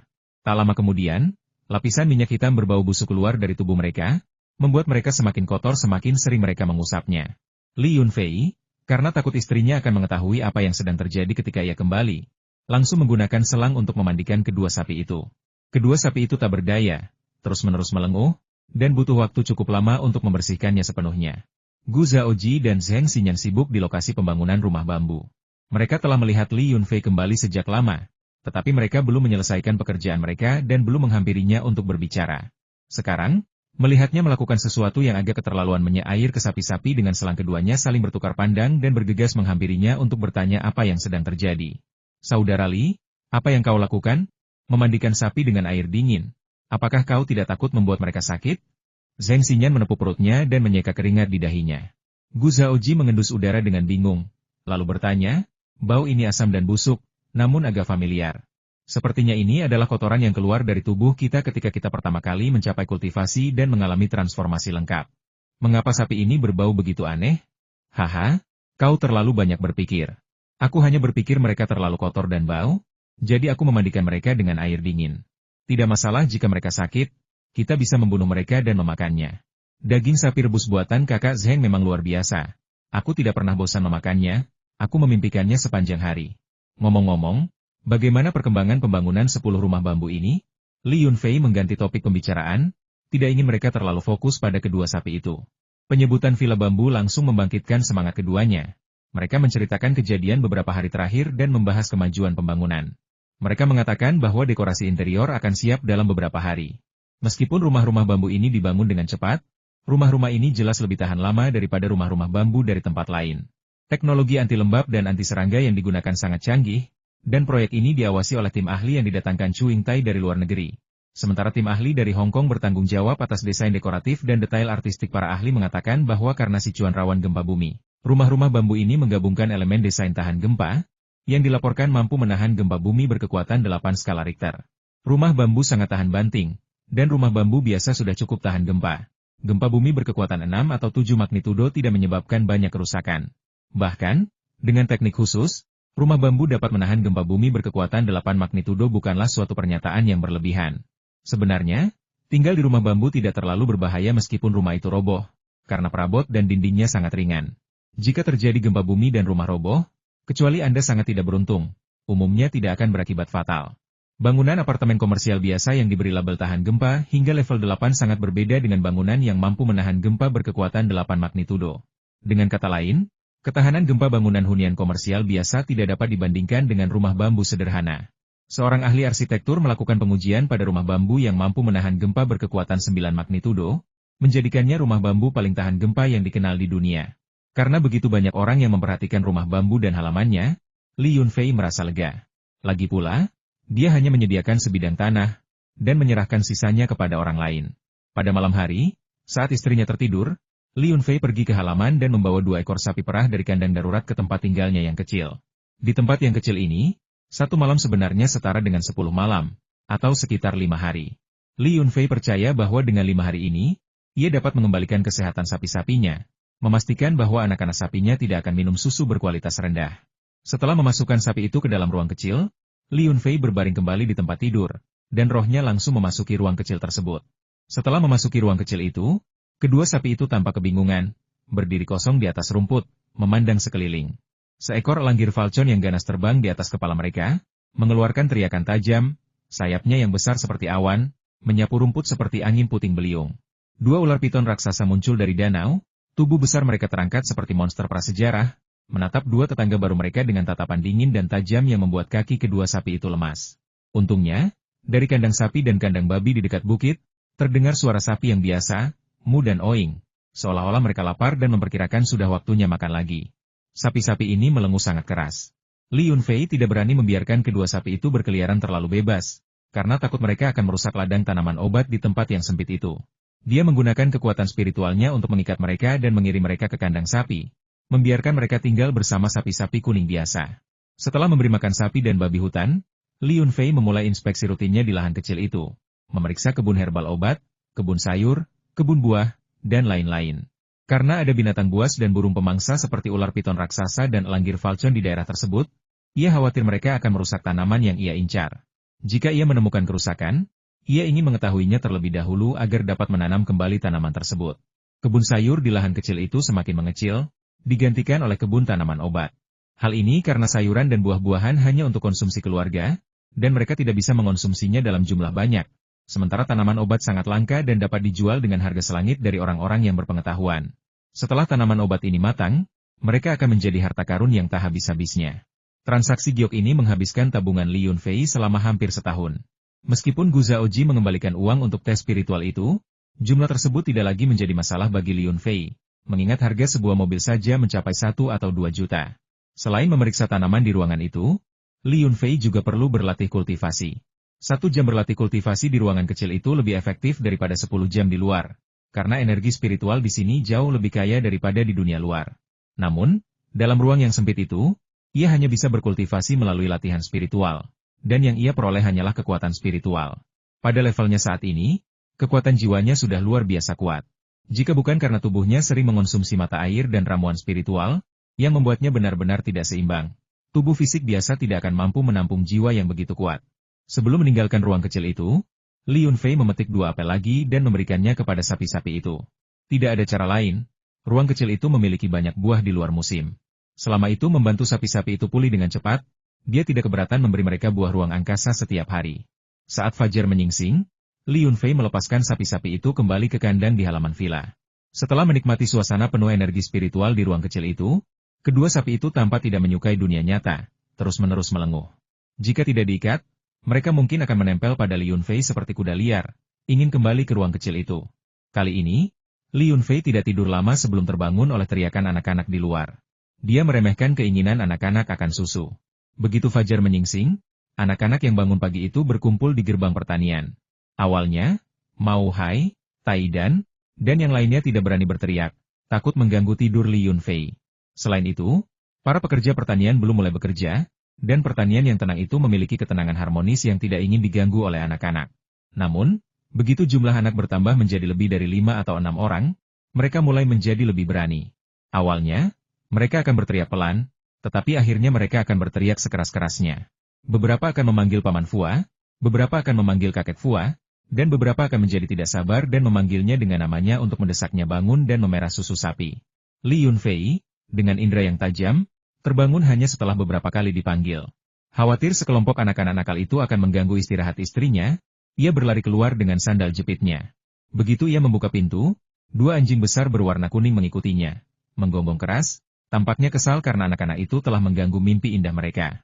Melihat keluar, wow, ada lebih dari 20 anak dari desa yang termuda baru berusia 4 atau 5 tahun, yang tertua berusia 13 atau 14 tahun, semuanya di tahun terakhir SMP. Di dunia pecinta kuliner, usia tidak menjadi masalah. Tanpa banyak bicara, Li Yunfei membuka gerbang pertanian dan mempersilakan anak-anak masuk. Ia berpesan agar mereka tidak terlalu berisik sehingga tidak mengganggu istirahat istrinya. Lalu menunjuk ke tempat parkir di luar halaman, dan menyuruh mereka menunggu di sana. Pertama, keluarkan 2 ekor sapi untuk menenangkan anak-anak. Kemudian, keluarkan 2 ember besi besar yang telah disiapkan sebelumnya, sehingga anak-anak yang tidak sabar dapat mulai memerah susu. Sapi-sapi itu, yang diberi makan air mata air, tampak sedikit lebih pintar. Melihat cara anak-anak memerah susu yang canggung, mereka tidak menjadi gelisah atau menyakiti siapapun, membiarkan mereka bermain. Mungkin mereka merasa lebih nyaman, tanpa benjolan, sehingga memerah susu tidak menyakitkan, dan temperamen mereka secara alami menjadi lebih jinak. Li Yunfei menyiapkan sebuah panci besar, dan pada saat anak-anak dengan canggung memeras 2,5 ember susu, kayu bakar sudah menyala. Dia menuangkan susu ke dalam panci, dan susu itu dengan cepat mendidih, memenuhi udara dengan aroma susu yang kaya. Khawatir mereka tidak menyukai rasanya, dia menambahkan sedikit madu dari dimensi spasialnya saat menyajikannya dalam mangkuk untuk menyesuaikan rasanya. Susu seharusnya dibiarkan dingin hingga suhu hangat sebelum ditambahkan madu untuk menghindari rusaknya nutrisi di dalamnya. Namun, anak-anak jelas tidak sabar. Mereka langsung menuangkan susu, mengambil sendok besar mereka, mengambil mangkuk masing-masing, dan pergi mencari sudut untuk menikmati susu segar mereka sendiri. Sembari susu segar batch kedua dipanaskan, Mau-Mau dan Tong-Tong menguap dan perlahan berjalan masuk ke peternakan. Kedua anak itu telah sepakat kemarin, tetapi mereka selalu mengandalkan status mereka sebagai keponakan Li Yunfei, berpikir bahwa meskipun datang terlambat, mereka masih bisa mendapatkan sapi. Jadi mereka tidak menunggu di gerbang peternakan sebelum fajar seperti anak-anak lain. Paman Fua, susu madu ini enak sekali. Bahkan lebih enak daripada susu yang dibeli ibuku di supermarket di kota. Kakek Fua, bisakah kau memberiku semangkuk lagi? Aku tidak sempat mencicipi yang terakhir. Terlalu panas sampai membakar lidahku. Mendengar anak-anak berteriak kegirangan bahwa susu itu enak, Mau-Mau dan Tong-Tong akhirnya memperhatikan dan bergegas maju, ingin mengambil semangkuk juga. Karena tidak cukup mangkuk, Li Yunfei menyiapkan gelas sekali pakai untuk memastikan setiap anak dapat minum susu segar. Sebenarnya, saat susu pertama kali direbus, dia mencicipi setengah mangkuk. Rasanya lumayan, tidak terlalu lezat, tetapi lebih baik daripada susu kemasan biasa. Mungkin waktu pemberian makan di ruang kecil itu terlalu singkat, sehingga peningkatan kualitas susu belum terlihat jelas. Alasan anak-anak menyukainya mungkin terkait dengan tambahan madu dari tempat tersebut. Kedua sapi ini kesehatannya kurang baik. Ayah mertua saya, Yang Wending, mengatakan mereka hanya bisa menghasilkan sekitar 10 kg susu sehari. Jika digabungkan, mereka beruntung bisa menghasilkan sekitar 30 kg. Ada lebih dari 30 anak sapi dalam kelompok itu, dan mereka sangat kenyang sampai-sampai menggosok perut mereka, tetapi susu segar masih terus diperas keluar.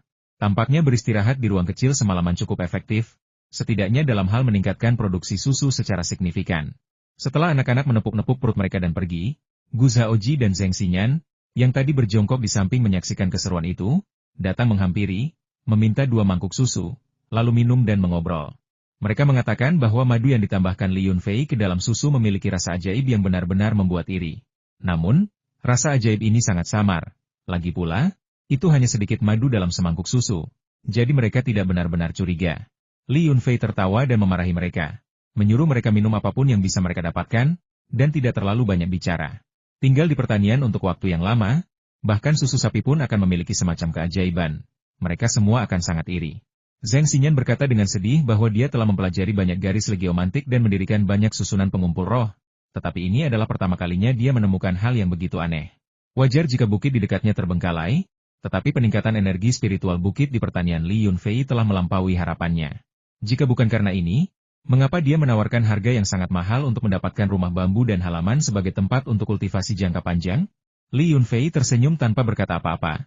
Berpikir dalam hati, kolam di pertanian ini sering diisi dengan air mata air spiritual dari ruangku, dan air irigasi pertanian berasal dari kolam kecil itu. Dengan air mata air spiritual yang menyehatkannya sepanjang hari, energi spiritual pasti akan semakin terkonsentrasi. Ini sama karakteristiknya dengan ruang kecil itu. Selama dipelihara dengan zat spiritual, efeknya akan semakin terlihat jelas. Kelompok itu mengobrol dan menikmati udara pagi yang segar. Wang Chao mengendarai truk pickup Longhorn-nya perlahan ke ladang dan membunyikan klakson. Bak truk itu penuh dengan batu giokasar yang dibeli Li Yunfei. Meskipun konon nilainya puluhan juta, sebenarnya tidak begitu mengesankan. Fakta bahwa batu-batu itu memenuhi seluruh bak truk kecil itu adalah hasil kecurangan Li Yunfei. Yunfei, aku sudah membawakan barang-barangnya untukmu. Semuanya ada di sini, tidak ada satupun yang hilang. Begitu keluar dari mobil, Wang Chao, meskipun kelelahan, tidak bisa menyembunyikan kegembiraan di matanya. Kesempatannya untuk mengubah hidupnya sepenuhnya ada di sini. Li Yunfei mengangkat lapisan kanvas pelindung terluar, memilih 2 batu giokasar berukuran sedang, dan membawanya ke samping. Kemudian dia menyuruh semua orang bekerja sama untuk memindahkan batu giokasar itu ke ruang bawah tanah villa. 2 batu yang dipilih itu untuk memancing. Di ruang bawah tanah, ada beberapa batu kasar yang tampak bagus tetapi tidak mengandung banyak giok. Dengan mencampurnya, Wang Chao dapat dengan mudah menjual batu-batu kasar ini kepada keluarga Qin di Hong Kong dengan mendirikan sebuah salon judi giok kecil dan menukarkannya dengan uang tunai yang paling dibutuhkan Wang Chao. Tak lama kemudian, semua batu giok mentah di truk dipindahkan ke ruang bawah tanah villa. Li Yunfei kemudian memilih 5 batu mentah yang sedikit lebih besar dari sudut ruang bawah tanah dan memuatnya ke truk pickup. Nomor seri asli pada batu-batu ini telah lama hilang karena terkikis air, sehingga tidak ada yang bisa mengetahui asal-usulnya. Batu-batu itu hanya dapat diidentifikasi dengan mengetahui daerah penambangan asalnya. Li Yunfei memberi Wang Chao serangkaian instruksi kedua, menyuruhnya untuk mengingat 2 batu giokasar yang mutlak harus dipotong, dan 5 batu lainnya yang sebaiknya dibiarkan tanpa dipotong, dan untuk menangani operasi itu sendiri. Dia telah melakukan upaya sedemikian rupa. Jika Wang Chao masih tidak mampu melakukannya, maka itu benar-benar masalah kecerdasan. Hari ini adalah hari terakhir dari jamuan makan 3 hari. Secara logis, Li Yunfei, sebagai tuan rumah, seharusnya hadir dan mengucapkan beberapa kata sopan untuk menutup acara. Li Yunfei tidak ingin pergi, tetapi kepala desa, Li Tianlai, mengatakan bahwa apapun yang terjadi, dia tidak bisa menghindari kehadirannya ketika tiba gilirannya. 2 hari pertama dipenuhi orang, bahkan agak sesak, tetapi hari ini jauh lebih baik. Mereka yang sudah menghadiri jamuan makan umumnya terlalu malu untuk kembali untuk makan lagi. Penduduk setempat umumnya jujur dan sederhana. Lagi pula, orang-orang yang licik dan khianat adalah minoritas. Jadi, atas pengaturan kepala desa, Li Yunfei mengambil megafon kecil dan pergi dari satu sudut ke sudut lainnya, mengulang-ulang omong kosong seperti makan enak dan minum enak. Namun, perjalanan itu tidak sia-sia. Mereka justru melihat direktur tahu dari kantor manajemen khusus, berpakaian seperti pengungsi Afrika, berbaur di tengah kerumunan, melahap makanan dan minuman. Melihat ekspresi terkejut Li Yunfei, ia merasa sangat malu dan bergumam tidak jelas, lapar, sialan. Pegunungan bukan tempat untuk manusia. Ceritanya panjang. Akan kuceritakan lebih lanjut setelah selesai makan. Li Yunfei terkejut. Ia menyadari bahwa pria ini bukanlah penipu, ia memang tahu datan. Namun, ia tidak ditemani oleh para ahli. Rombongan seperti ini tidak seperti rombongan orang yang bertanggung jawab atas kantor manajemen khusus. Penduduk desa di sekitar situ tidak peduli siapa orang itu. Entah itu pejabat tinggi atau pengemis, selama mereka duduk di jamuan makan, mereka adalah tamu. Tuan rumah tidak akan meminta siapapun untuk pergi. Dan tidak ada tamu yang berhak meminta siapapun untuk pergi. Li Yunfei tidak mengganggunya, membiarkannya makan perlahan. Ketika ia kembali setelah berkeliling, tahu datan sudah sangat kenyang sehingga ia menepuk-nepuk perutnya dan bersendawa, menunggunya di bawah pohon besar di pintu masuk desa. Mengapa keadaanmu begitu menyedihkan? Apakah monyet-monyet betina di pegunungan memperkosa kamu 100 kali? Li Yunfei tidak merasa takut padanya. Mungkin karena ini adalah pertemuan pertama mereka dan citra tahu Datan sebagai sopir taksi begitu jelas sehingga dia tidak pernah menganggapnya sebagai seorang pejabat atau kepala departemen khusus. Omong kosong. Bagaimana mungkin seekor monyet betina memperkosa saya? Tahu Datan sangat marah. Jika dia tidak memeganginya begitu erat, dia pasti sudah menerkam Li Yunfei dan melawannya sampai mati.